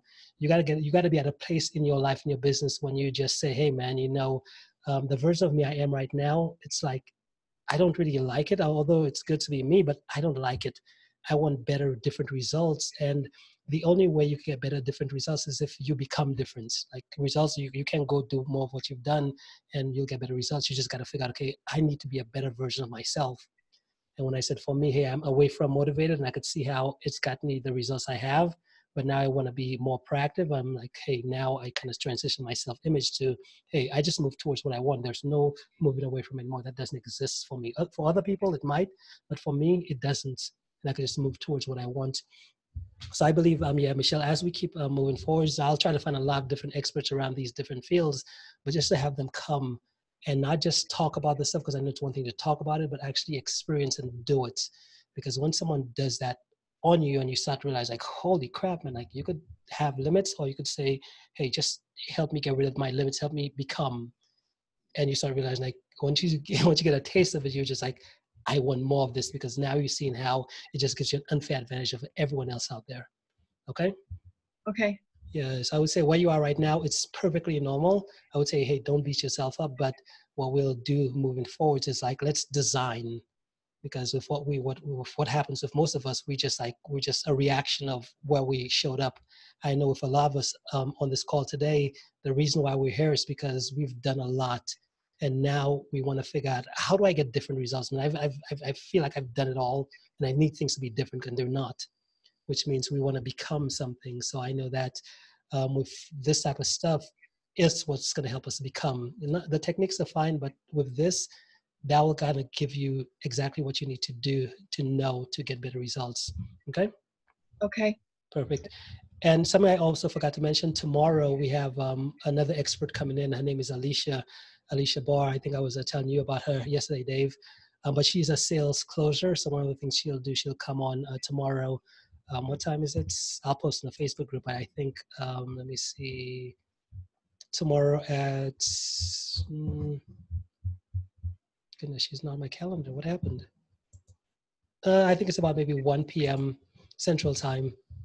But she'll come in and give some really solid sales tips as far as how to sell. So if you're having any problems closing sales, or if you just want to get into closing or whatever, she'll kind of give some really good tips as well too. And Dave on the call too, he's a sales closer as well. He's pretty good at it too. So he'll also be contributing as well. So I'll share that in the Facebook group. If you want to show up, that's perfect. If not, we'll have it recorded and have it posted in the Facebook group. Okay? Okay. Perfect. Anything else you want to discuss, Michelle, or is that it? Are you familiar with StrengthsFinder? StrengthsFinder. It's Thomas Rath, and basically the concept is you take this test, you go through all these questions, and it determines like your top 5 strengths. Mm-hmm. And the concept is that you should focus on your strengths and be cognizant of your weaknesses, but you can expend the same amount of energy on improving a weakness and not have near the result as if you would have expended that same amount of energy on improving a strength. Mm-hmm. So I guess the whole gist of it is focus on what you're good at and focus on your strengths, and just short of ignoring your weaknesses, ignore your weaknesses, because it's not your zone of genius, so to speak. And I think some days I'm wondering if, and I know I've said this to you before, that pounding a square peg into a round hole kind of thing. And I question, brand one, even when I ignore it, it grows. Mm-hmm. And it's like, should I just stay there? Why do I think I need to move into brand two? What is possessing me to think other than that it's like a brand new world, and the brand new world is a challenge, and it's new and it's exciting, where brand one is kind of comfortable and boring and old, and you kind of do it in your sleep because mm-hmm. you've been doing it for so long. Well, I think you need brand number 2. I think you need it. Okay. I see a brands as just vehicles, meaning that you could find the same way you and the reason why you like brand number 1 is one of the main reasons is it's fulfilling your needs. But yes, brand number 2 could also, the same passion you have about brand number 1, you could have that same one about brand number 2. And the reason why I think brand number 2 is important for you is with what you tell me, like I know you said you don't want to grow a team, you don't want to have other people doing it. And I know that, well, with what you're doing, the path you're heading on, although it might be you getting business, hey, we're getting older, Michelle. If you don't have a way of sustaining that income to whether a day you fall sick or something happens, you're going to have spent your life building something that only crumbles after you're gone or after you fall, the minute you can't do the work anymore. True. That's literally what's going to happen. Mm-hmm. And if we focus on brand number 2, that's something to where you have a more scalable model to where it works without you having to be there. So the best way I could say it is that the path you're on, you've done it so long, you're kind of addicted to that, but just know that that's just finite. And I feel like that's going to be your next level, which is you have to, there's a great saying that says that we're all, in a sense, heading down this waterfall, right? Like the waterfall of life, and it's going to go. And for us, most people just go with the flow because the current is so strong that they just go with it. But what we want to do is we want to always be an outside observer. We want to kind of get out of ourselves, really like take some time to get out of who we are and like realize, oh, we're heading down this path, and look at everything we're doing in our life and start saying, okay, if I keep doing this for the next 5, 10, 15 years, how is that going to look? And realize, I know for you, how it's going to look literally is you're making good money today, but I know that, hey, 5, 10 years, if you're not going to build a team, which means that you are always going to have to do all of the work. Now, if you told me, hey, I want to build a team around brand number one, I would say, okay, maybe we should put brand number two aside and let's do this, because brand number one means that there's other people doing the work for you. There's other people helping. But I could see that the path we're heading on right now that's not something, and that might be something to consider. Maybe the approach might be, hey, let's focus on brand number one, but let's make it to where it's scalable for you. Like knowing that within the next 5, 10 years, it's something you could kind of pull yourself out and not have to worry about making money, or not have to worry about you losing everything you've built over the years. Okay. So maybe we could kind of do that, or we could say, hey, I know brand number two is good, number one is good, but let's figure out how do we get your needs met with brand number two? Because in essence, if you get this thing up, and it shouldn't take you, you're pretty good at what you do. You have a paying client already.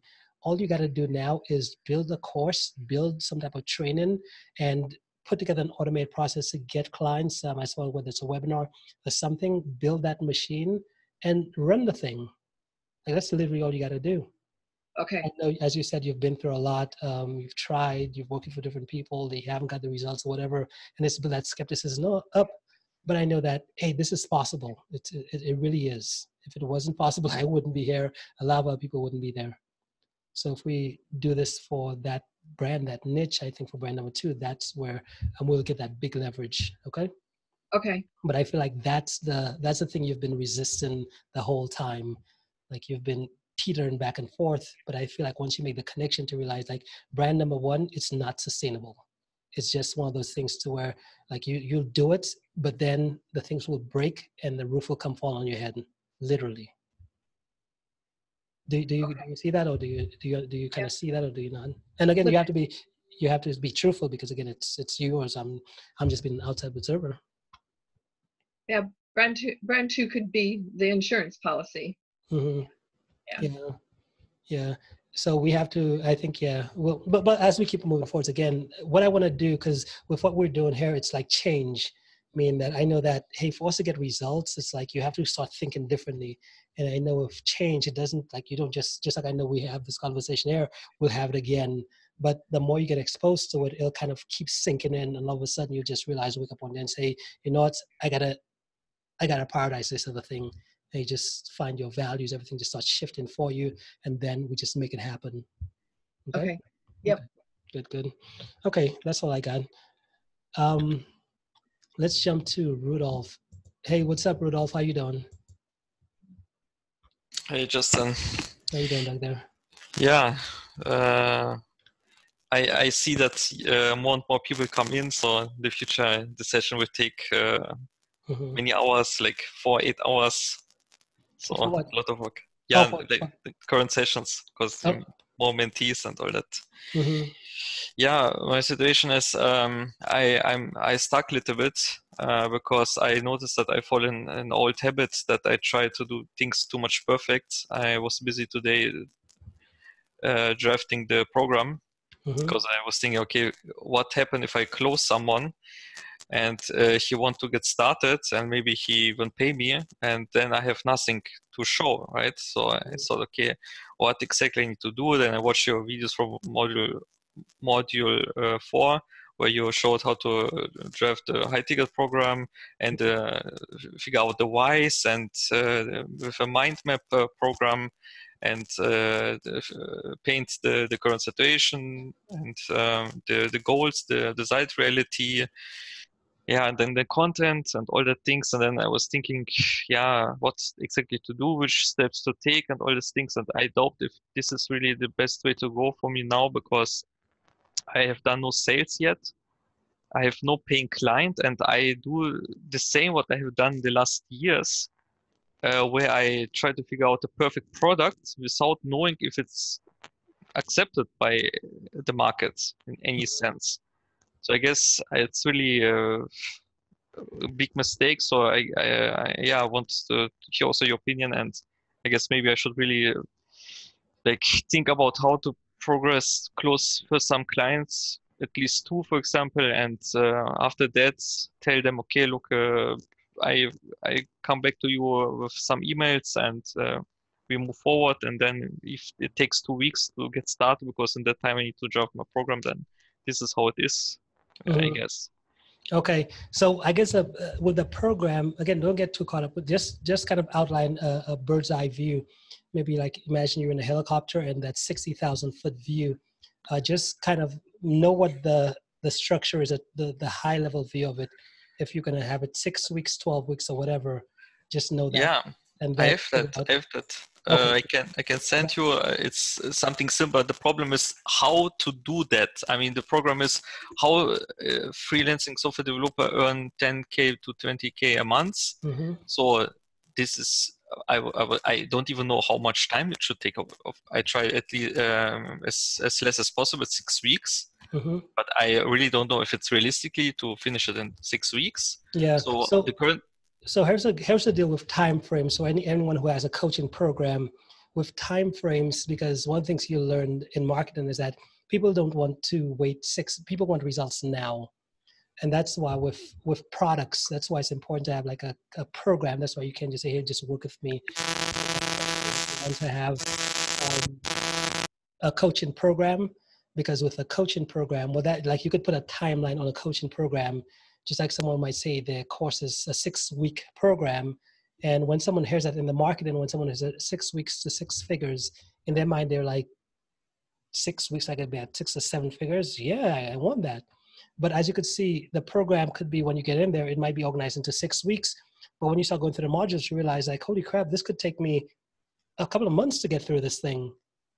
And it starts like, oh, and you could see how sometimes it's the marketing. You could see how with the it's how you say it. And what I typically, but not saying that someone can't go to like 6 and 7, from 0 to 7 figures or whatever within 6 weeks. It's definitely possible, but it determines the person's level of sophistication, how advanced they are. Do they already know about funnels? Do they know all of these different things? Because if they do, then they could just speed through this thing. But for a complete newbie beginner, someone who has never done any marketing, they hear programs saying how to go from 0 to 7 figures in 6 weeks. They're like, yeah, I want that. And they get in there and they realize, oh, you got to learn some skill. So what I would say is with your program, it just depends on, I know that the less time, like if you say how to go from 0 to 7 figures in a week, it's like an enticing message because people want to like, what the hell? Like it's a lot more enticing. And the people who buy coaching and consulting program, the people who buy advice, they are people, my mentor, he said it to me best, he's like, when people hire coaches and consultants, they're not hiring them because their life is good and they want to make it great.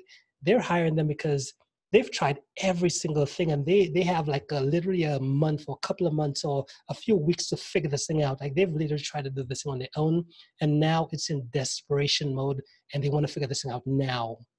So when you market to individuals like that, like you have to make it, you don't want to say, hey, because even if I know, so within my programs, the people who hire me, they're not people who like, it's like, hey, I got 3 months to figure this out, or hey, I got 2 months.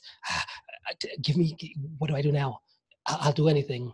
And I realized like, why didn't you hire me before? Like, I was like, no, I mean, they didn't have the need then. So I would say the same thing for you with your program. I would say start off with a 6-week program for you. Just start off with 6 weeks. Again, you could expand it, but I would say figure out how do you do it in 6 weeks. And if you want to then expand it to 12 weeks or whatever, but I would say start there, right? That should give you enough, let me see. That should just solve that problem for you. Don't worry about anything else. Just say 6 weeks. Is that good? Yeah. You sound like you're not sure. I wonder where I should put that information. I mean, just in the call, I guess, right? Yeah. So, and again, just follow the process right now, because right now what I want you to do, just like with the call, so the end. So right now you know how to get people on the phone. You've got one person on the phone already, so you know how to get people on the phone. How many calls do you have on your calendar right now of people to sell to? 2 people. Okay, 2 people. When are those calls coming up? It's spontaneously. I agree with the next days this week. So I have him in Skype, and he's in the same time zone, and we chat. And like the last time, I also did the same. Do you have time now to speak? And then in 1 hour, and then we spoke just like that. Of course, I changed that in the future, but 2 people is fine at the moment. Okay, so 2, but it's like you haven't actually got a confirmed date yet. It's just like you. No. Yes. No. Because the reason I didn't want to jump, because when I closed them, I was not sure how to proceed. I was thinking, okay, they want to start now, and I have nothing prepared yet. So, and then you also suggested to go to module 4 videos, how to craft the content, and it's a long video, and it took me all the day to go through and to type some things. So I would say I wrote, like, I would call my program something like, yeah, you suggested to name it as the results. So the program is how to get 10 to 20K monthly income as a freelancing software developer. Then something I could make it short, like HTD, high ticket developer. People call that like HTC, high ticket closer, so a little bit in that direction. Slightly different. Yeah. And then I face the current reality. The current reality is they don't know how to find premium clients who are able and willing to pay premium prices, or they have already premium clients, but they don't know how to charge a premium prices because they never ask, or they don't know how to ask or to close. So the rule is every client, as in my understanding, premium client is every client who pays premium prices is always a premium client, but not all premium clients pay premium prices. Because if you speak with a millionaire and he has the money, but you don't ask him for big money, and you say, okay, it's enough if you pay me just something cheap, then why he should tell you, yeah, no, I want to pay you more. So of course you need also to know how to ask for premium prices. And then the desired reality is that after the program, they have a contract with a client who is probably a premium client who agrees to pay a minimum of 10,000 monthly for full-time work. So if the contract is 1 month, it's 10,000. If the contract is 6 months, so every month, so 6 multiplied by 10,000, so 60,000 in that total time. This is the outcome that I try to give them. Okay. And the content is, yeah, there's so many things that I'm not sure. I have also some questions. So you said you start with a why. So in my case, it should be, why should you charge premium prices? That's the only why that I can think about in that case. Yeah. So, okay, that's fine. Let's not go too deep into the program content right now. I think where you're at right now, you're good. Meaning that you started off with where they are right now, the current reality, and you got that end outcome, which is good. How to attract clients who pay you. They have a signed contract saying, hey, you'll either be receiving $10,000 or $20,000 per month, right? So that's the end result, right?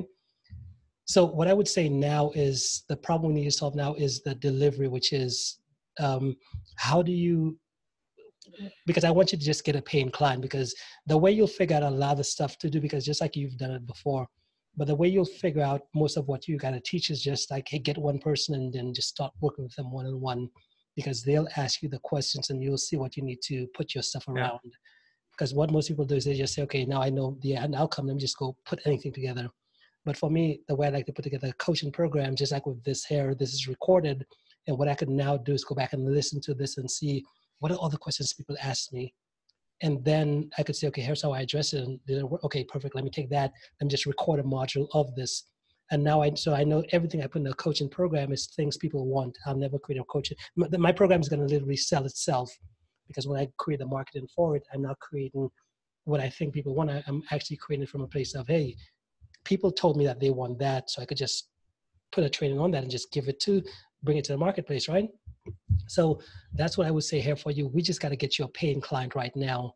And what I would recommend is when someone signs on, so you know how the call goes, when someone signs on, like let's say today's Tuesday, what you tell them is like, hey, okay, the call, we're going to have our first coaching call. Once they make them, like, because the way I teach you how to sell is you get on the phone with them, you tell them what you've got, you make the offer at the end, you tell them the price, and then you have your PayPal link ready. if they say, okay, let's move forward, you copy that link, you send it to them and say, hey, pay, wait for, and say, hey, okay, I just sent you a link, and just wait. And they'll be like, okay, yeah, and they'll go ahead and pay there. So you'll get them on your account. And then as soon as they make the payment, the next thing you say is, okay, perfect, I received your payment. So the next step, our first coaching call is actually going to be next Tuesday at this specific time. Then you pull up your calendar, you say, okay, what time are you free on Tuesday? And just make sure it works for them. If they're not free, or whatever, just find a good day and time that works for them. Get it scheduled on the calendar. So actually just say, okay, we'll meet on Thursday or Tuesday at 10 a.m. Is that good for you? Perfect. So we'll just let's schedule for about maybe an hour and a half for our first coaching call. So what that now, and then you kind of get that set up and boom, that's it for the call. Now what that gives you is it gives you like 7 days to now figure out what am I gonna, like, what's the program gonna be, like, how do I do this? In a sense, I want you to like, just do this thing while you're building, because I know that's going to force you out of your comfort zone. I know within those 7 days, you'll create something, you'll put together some material to where you're not dragging out. You just do whatever it takes, right? But in the middle of these 7 days, what you can do is just talk back and forth with the client. Just say, hey, so tell me where you at with everything. Like, and you should have a good clear idea after you do the sales call where they're at in their business or whatever. And something you could also do as well. So if you notice in my first module of my training, I have like a form where I just get clear on, hey, where's this person at in their life and business? Like, what's the place where they are? Because I know that if I could get clear on where they are and what's happening, then I could kind of know, okay, here's what you need next, and here's what you need next. So that's something you could do. So after you get paid, the next thing you could do is go back to my course and see what's that first module I give someone. And if you notice that first module is not, hey, go do this. It's more, hey, tell me about you, where you're at in your life, where you're at in your business. Because that's going to give me enough information to say, okay, on our first call, here's what we're going to be covering. Right? So I basically copy your first module. Yeah. You don't have to copy the word for it, but just make some version of it for yourself. And what I want to do here, I want to get Michelle back on the call because I know right now she doesn't have a program. She's literally working with the clients one-on-one. She is still building a program in the background, but she's literally doing something similar to what you're doing here. So I'll just kind of get her on the line just to kind of ask her how she went through her own process. Okay. Okay. Hey, Michelle, you still around? Yep. Okay, good. So you've been listening in? Yeah. Mm-hmm. Okay, so with what do you think about? How did you? Because you have one client that you're working with at the moment, right? Yes. Yeah. So how did you do it? How did you get that client? Did you have a program when you sold that client? Were you like absolutely clear on what exactly it is, how the program would be working? Absolutely not. I had a high level outline of what I wanted to do, and I want it to be a year long program because it. Can I ask what's the service that you offer? I help accountants and accounting professionals with pricing and trying to get away from hourly billing and getting paid up front. And it's basically a variation of a value pricing so that you get paid for the value of the result and get paid on results versus for your time. And okay. I've studied it extensively. I've even mentored underneath a couple of people that are really big in our industry that they don't necessarily teach it at the level that I want to teach it. They teach it very high level. And can I ask how much do you charge for that one client? How much have you charged? For the 6 weeks. For the 6-week program, it's $3,500. 35. Yes. So 3,500. Yes. Okay. And it's a 6 weeks coaching. Two times a week, personal phone calls. 1 time a week, and I'm available via email and phone calls if we need to in between. This particular individual hasn't contacted me in between weeks, but she's doing very well. She does all her homework. So it's not just coaching, but it's And that's what I said, that there's other people in our industry that teach this, but they don't get in the boots on the ground or in the trenches. They're not down there in that level with us. So I'm actually helping people make sure that they implement value pricing. And it's an entire business model change. And it's a mindset, and it's working with fewer quality clients versus many quantity clients. We're pretty notorious for charging really small fees for the amount of work that we do. We also have a tendency to give away a lot of things for free. And the concept is to actually run a business and get away from the hourly mindset, which you can normally equate with an employee mindset. Just of curiosity, how much discovery calls have you went through in total until you found that one customer? I actually had one guy that insisted that I coach him, and he was my first one. So I've actually signed up 2 at this price. And he wasn't a good fit, and I knew he wasn't a good fit. But we both went into it with, okay, you're going to be my first one. And so basically you had no discovery calls before. I had about 20 to okay. Yeah, to sign up these 2. And the other people, I mean, they basically created a glorified job for themselves. They're not really making the kind of money that they need to be making to play at this level, I guess. And from those 20, you closed 2, right? Yes. Okay. And and when have you started after the close to work with them? Both times, like within a week. Okay, then I do the same. Okay, I try that. Yeah, because start them right away as soon as you can. If you're going to do a group coaching, then you might need to do like a 3-week window to get everybody's schedules in sync, especially if you've got different time zones and days of the week that do and don't work. And when there's group coaching, there's a little bit more coordination that has to go on. Okay, all right.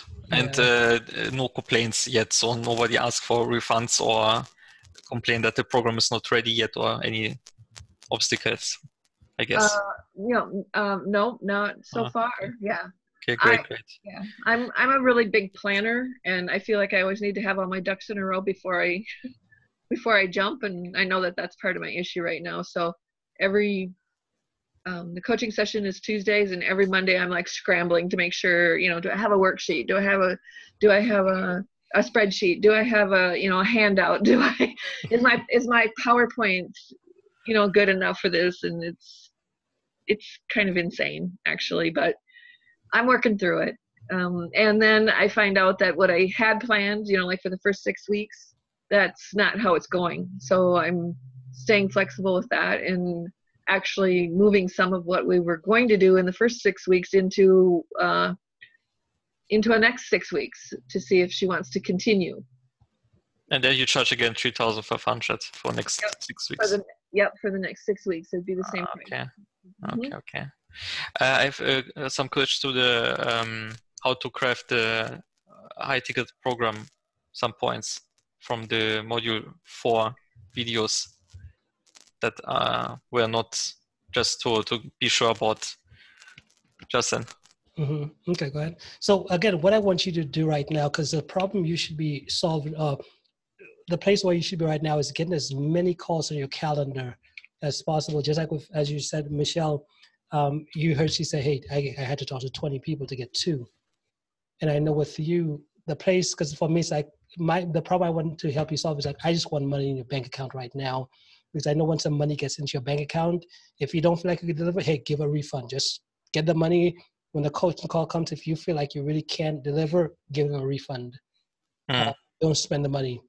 But I know that where I want you to spend more of your time before even the program right now, it's good that you want to get into it, but I would say, hey, 90% of your time right now should be spent on prospecting, trying to figure out, you have 2 calls right now, trying to figure out how do I get more of these calls? because what I want you to see that most of them aren't going to convert. Right? Sorry, the most of them what? They're not going to convert, especially not on that. I like to take the mindset of, unless I get money in my bank account, that's the only time you get a paying client. Like I consider strategy sessions, all those things as irrelevant, because what I found is that most of the people I think are going to convert, they don't convert. And the ones I don't think are going to convert, they convert. Okay. Yeah. And I've done like 3,000. I've probably done more than 3,000 of these sales calls already. What is your closing ratio, conversion? It depends with your process right now, because you don't have them going through any pre-training. Meaning the way we get our calls right now is when someone comes in, they go through like some type of either a webinar training or some video training. So we build the value up front first. So we know everyone who schedules a call with us, they know why they're coming. And when we get in the call, there's no convincing. It's just like, hey, it's like they're just now, we just ask a few questions to just build the motivation to really get them dialed in, and then say, okay, you know how my process works. What questions do you have for me? And then those questions just become objections. Well, how long does it work? How soon can I get the clients? Do I have to pay in full right now? Do you have a payment plan? And those types of questions is what they ask. But they've gone through our initial process. But for you, because you go and again, kind of, you don't have the front end educational piece yet. You're still just saying, hey, taking someone from a stranger to schedule a 15-minute call with you, and then from the 15-minute call go into a full-on strategy session, 45 minutes, and expecting a sale. I would say you should probably be spending most of your time now get more calls scheduled and talking to people. Yeah, but just to have a rough number, when you have started I guess you haven't any funnels or webinars before. So what was your closing ratio approximately? Again, I don't like those types of questions, because for me, there's no way to predict. Just like, I don't know how it works. And I could kind of remember in my business, right, when I first started my business, what happened, and I don't know why, like literally, I was always on the verge of being broke. Like I would get a client, and then it's like, I would have the money, there'd be money to pay the bills and all that type of stuff. But then it would drag out, no clients. It's like, God, like I'm going to be falling back on my bills if I don't get the next clients and stuff like that. And then all of a sudden I'd do like a whole bunch of calls, but then all of a sudden the next call would be like, oh, that call closed. Like I wasn't really expecting that, but just showed up like, what happened? And then it'd be okay again. And again, and that's why I can't really understand the question, like how many calls did I do? I just knew that I just made my focus on getting a lot of calls, man, because I didn't know who converts. I have no predictability in who converts. I could say, hey, the first call you do, it might convert. The first 2 calls you do, the first 3 calls you do might convert. But then again, they won't. They might not. So all I could just say in this, the best way I could answer this question is, where's your time going right now? If you have the time, are you doing it into getting as many of these calls to see which ones will convert? The reason why I ask this is because what you can't measure, you can't improve. So if I see that, you have, and that's the thing. You need to get your numbers so you could improve. Because I can't give you mine. I could say, well, I could mix them up and say, well, maybe 1 out of 10 when I was before this thing. But again, that's just, I don't know. 10%, okay. Yeah. Yeah, not just to compare each other, just to, if I see that, for example, I speak with 100 people and I close no one, then it means that there's something wrong. Well, you guys speak to the first 5 first. Sorry? You guys speak to the first 5 first. You've only spoken to 1. I would say let's set a milestone, which is, hey, let's get 5. And then once we get 5, we could say, okay, what happened with 5? Okay, let's get 10. But well, you know what? The better thing I would say is let's get 10. Let's do whatever you got to do to get 10 people to schedule calls with you. Let's start with that. 10 and then look back. Yeah, I know if we're thinking in terms of 100 and that type of stuff, I know that sounds like procrastination talk right there. What I want is you at the end of this call, you saying, okay, I know I got to get 10 people. Whatever I got to do, I don't care what happens when they convert or not. I just want to make sure I have 10 people who want to talk to me. Yeah. And then we could say, okay, what happened with the 10? And I would say even record these calls as well too, because I want to kind of listen in to see what's happening on the calls to kind of give you some tweaks of feedback. Yeah, it's a good idea. Yeah, I know that. Just like when I kind of listen to how you approach it right now, I realize that when I listen to how you communicate, it feels like you're trying to sell something. Okay. I listen to your But language. it was not really my attention. Yeah. Versus I know with when you do when you know you do a good sales call, it feels like you're offering a solution to a problem. Like you're literally offering a solution. The person has built up this big thing of, hey, here's all my problems, and you're saying, man, that's all your problems. Well, guess what? Here's the solution, and they feel like, holy God, this is what I've been looking for. Like that's how I know a sales call is going good. But when I listen to you right now, it feels like you have this thing you're trying to push on me.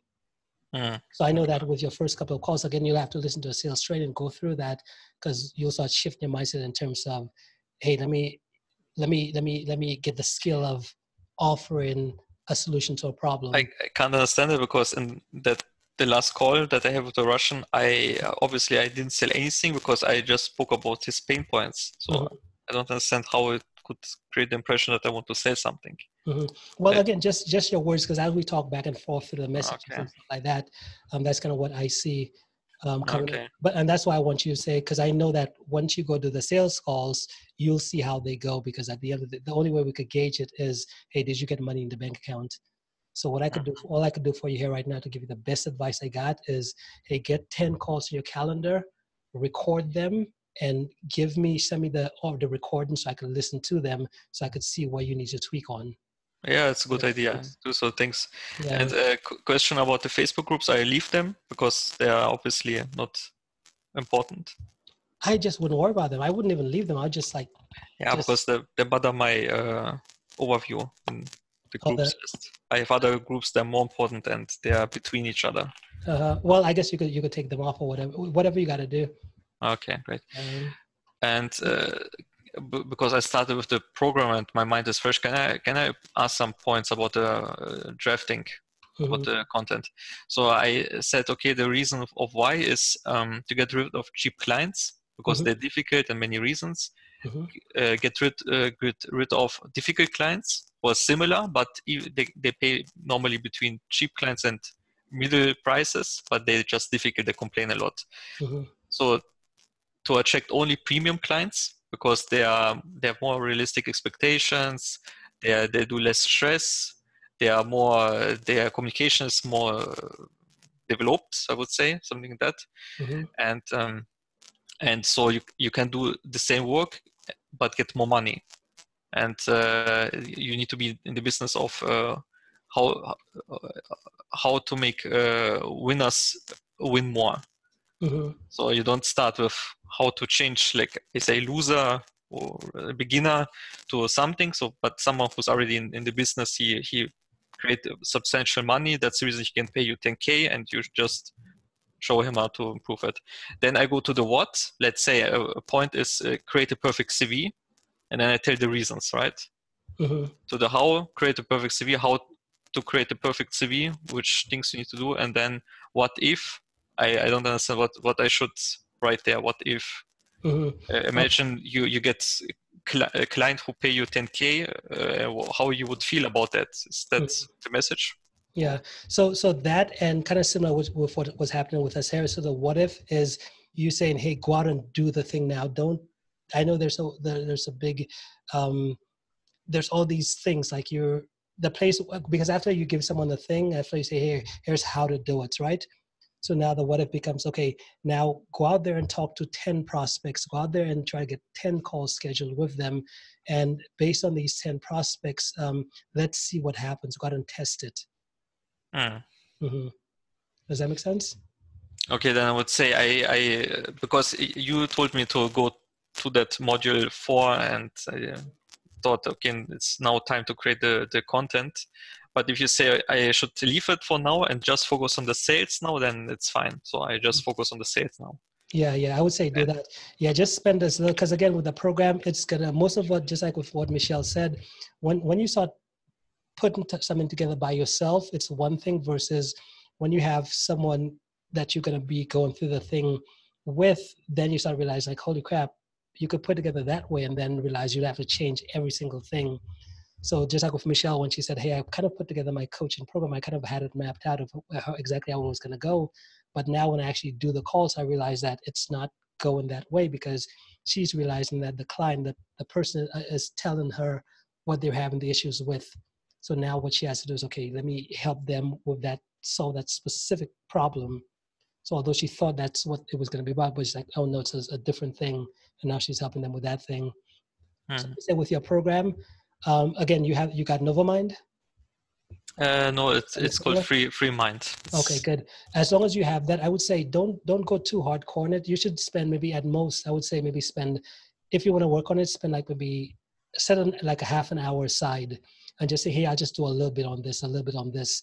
Because I know the bulk of where, if you want to build a program that sells itself, the bulk of where this program is going to come from is when someone actually starts going through. Because once you have the first call with them, you might just ask them, hey, what's happening? And then you'll be able to put together the templates. Because again, with what you're doing here, Rudolph, you've already done it. Like you've literally done it for yourself. What you're now just getting into the thing of doing is just how do you just teach someone else how to do it? And for you, it seems complicated because you're thinking about it from a place of, I got to teach this thing versus thinking about it in terms of, if you had to redo this thing for yourself, like if you literally had to start from scratch, how would you approach this thing? How would you get to clients that pay you 22 or 10 to 20,000 per month? Like, how would you personally do it? And then all of a sudden you're like, well, I'll just do these things, and the program becomes easy, right? So I would say don't overthink it, because again, I'll kind of point you exactly where you need to be. I'll make sure, hey, let's keep first things first. Let's not make the thing that we think is important. Let's make this important. So I would say if you're going to work in a program, 30 minutes per day max right now. The only time I'll say, I'll say, hey, now let's really start figuring out the program is when you start doing these calls and I'm hearing feedback about what's happening on the calls. That's when I can say, okay, you're getting close to sales here.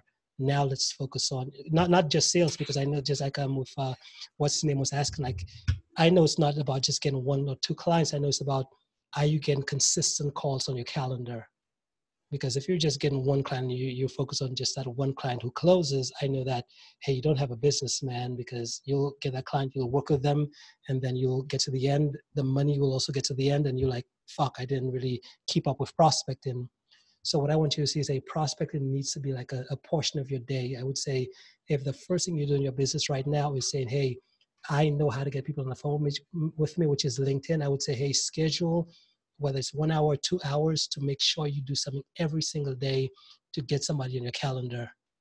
Because even if they don't close, even if the 2 you have right now, they don't close, who gives a crap, right?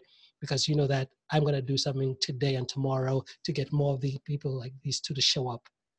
So schedule, block out time for that.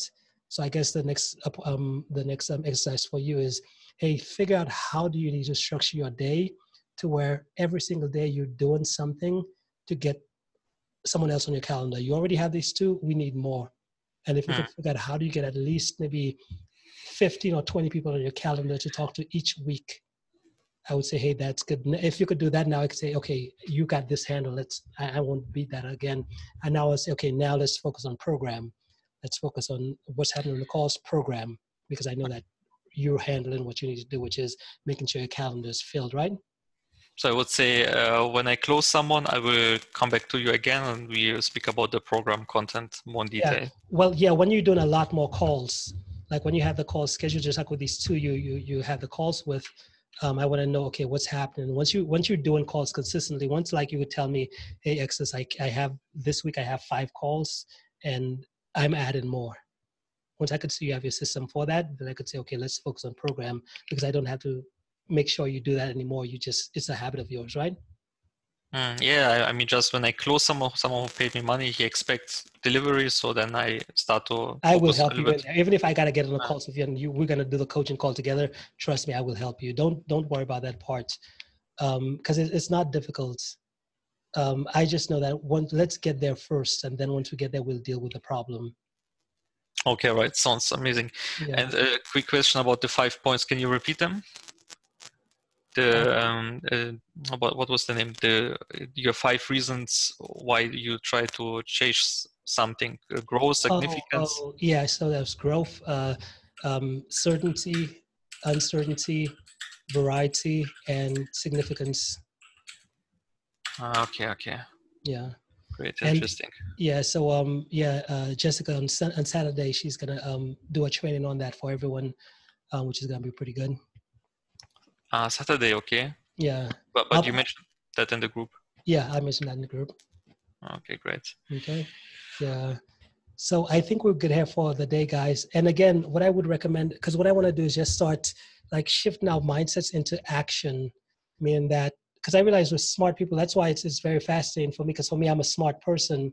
But it wasn't until I when I did stuff on my own, like I used to try to figure out how the whole thing works before I ever took any action.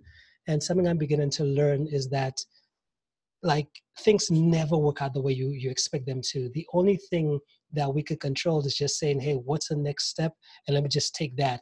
Because once you just take the next step, all of a sudden, the thing you thought was important, the thing you thought you should be doing, it never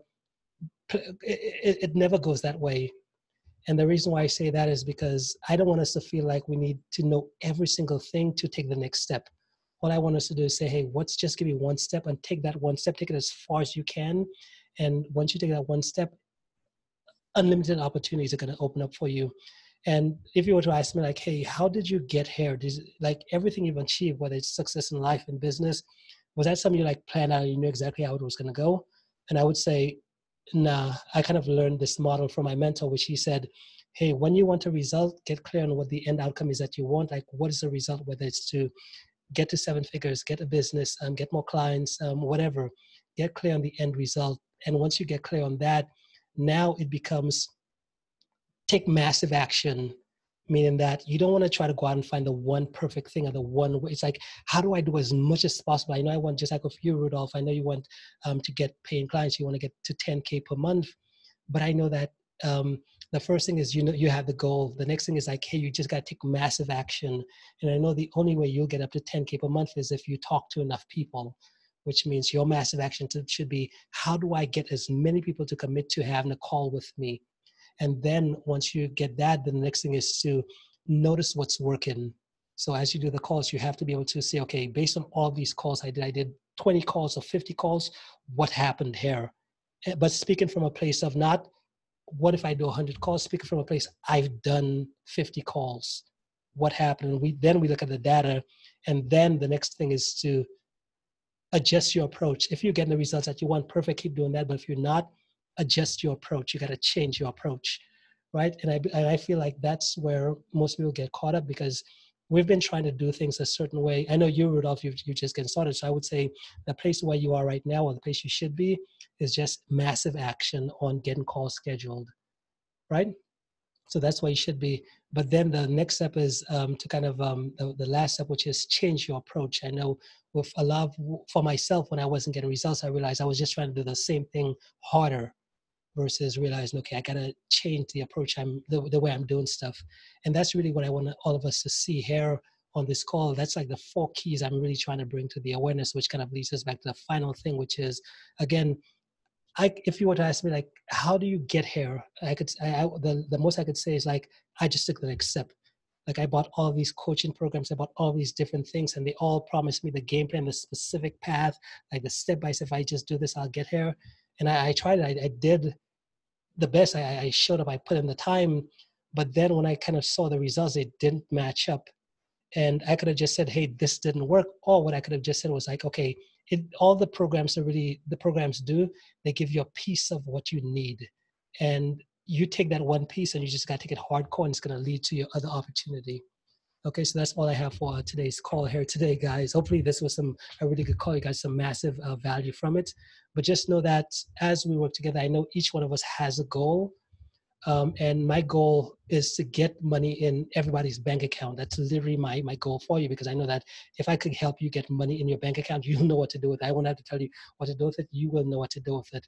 But the only way I can help you get money in your bank account is to show you how the business works. Take you from where you are today, and every single time we show up to the call, give you one step further, give you something you could take and go out and just take some action with it.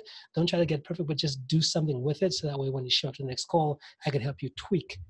Just like I know if you, Rudolph, if you say, okay, let me get these calls, then I know the next time we have a call, we'll talk about, okay, whether you got a sale or not, or the focus we're going to be on for the next couple of weeks is the calls. That's where our biggest focus is. But I know once you get that down, I'm not going to talk about it anymore. I'm just going to move into, hey, let's get your program done. And that's going to be the next challenge for you. And that's where our core is going to think. And once that's done, I'm not going to talk about that anymore, but I'm going to talk about another thing. But we'll keep going. But unless I could see that you're proactive and taking action in the initial things in front of us, it's kind of, it gets me a little scared, because now that just tells me, well, that sounds like procrastination because you want all the steps, but I don't know all the steps right now. You got to do this first one. And when you do this one, I'll give you the rest, right? Okay, so that's all I got, guys.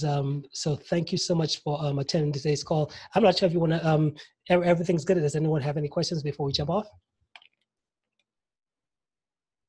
Okay. Can you repeat the part, what scares you? I didn't got it. Oh, what scares me? Yeah, the last part. Something scares you, said. Nothing scares me, man. I don't scared. No. So I said what scares me is well, not really what scares me, but I just want to make sure everyone is taking action, like we're doing something. Don't take this information and just think about it, but just take this information to say, hey, let me go do something. Right? Okay. All right. Awesome. Well, guys, hey, great chatting. We'll do the same thing. We have a call tomorrow. If you want to show up, perfect. It's a sales call, just how to sell in a sense. So if you want to show up, Alicia, she's going to show up and give some value on that. I'll post in the group. But if not, you could, we'll have our next call on Friday. Okay. So I will talk to you guys in a couple of days. Enjoy. All right. Have a great one. You do the same. Thanks. Awesome. Okay. Bye. Bye.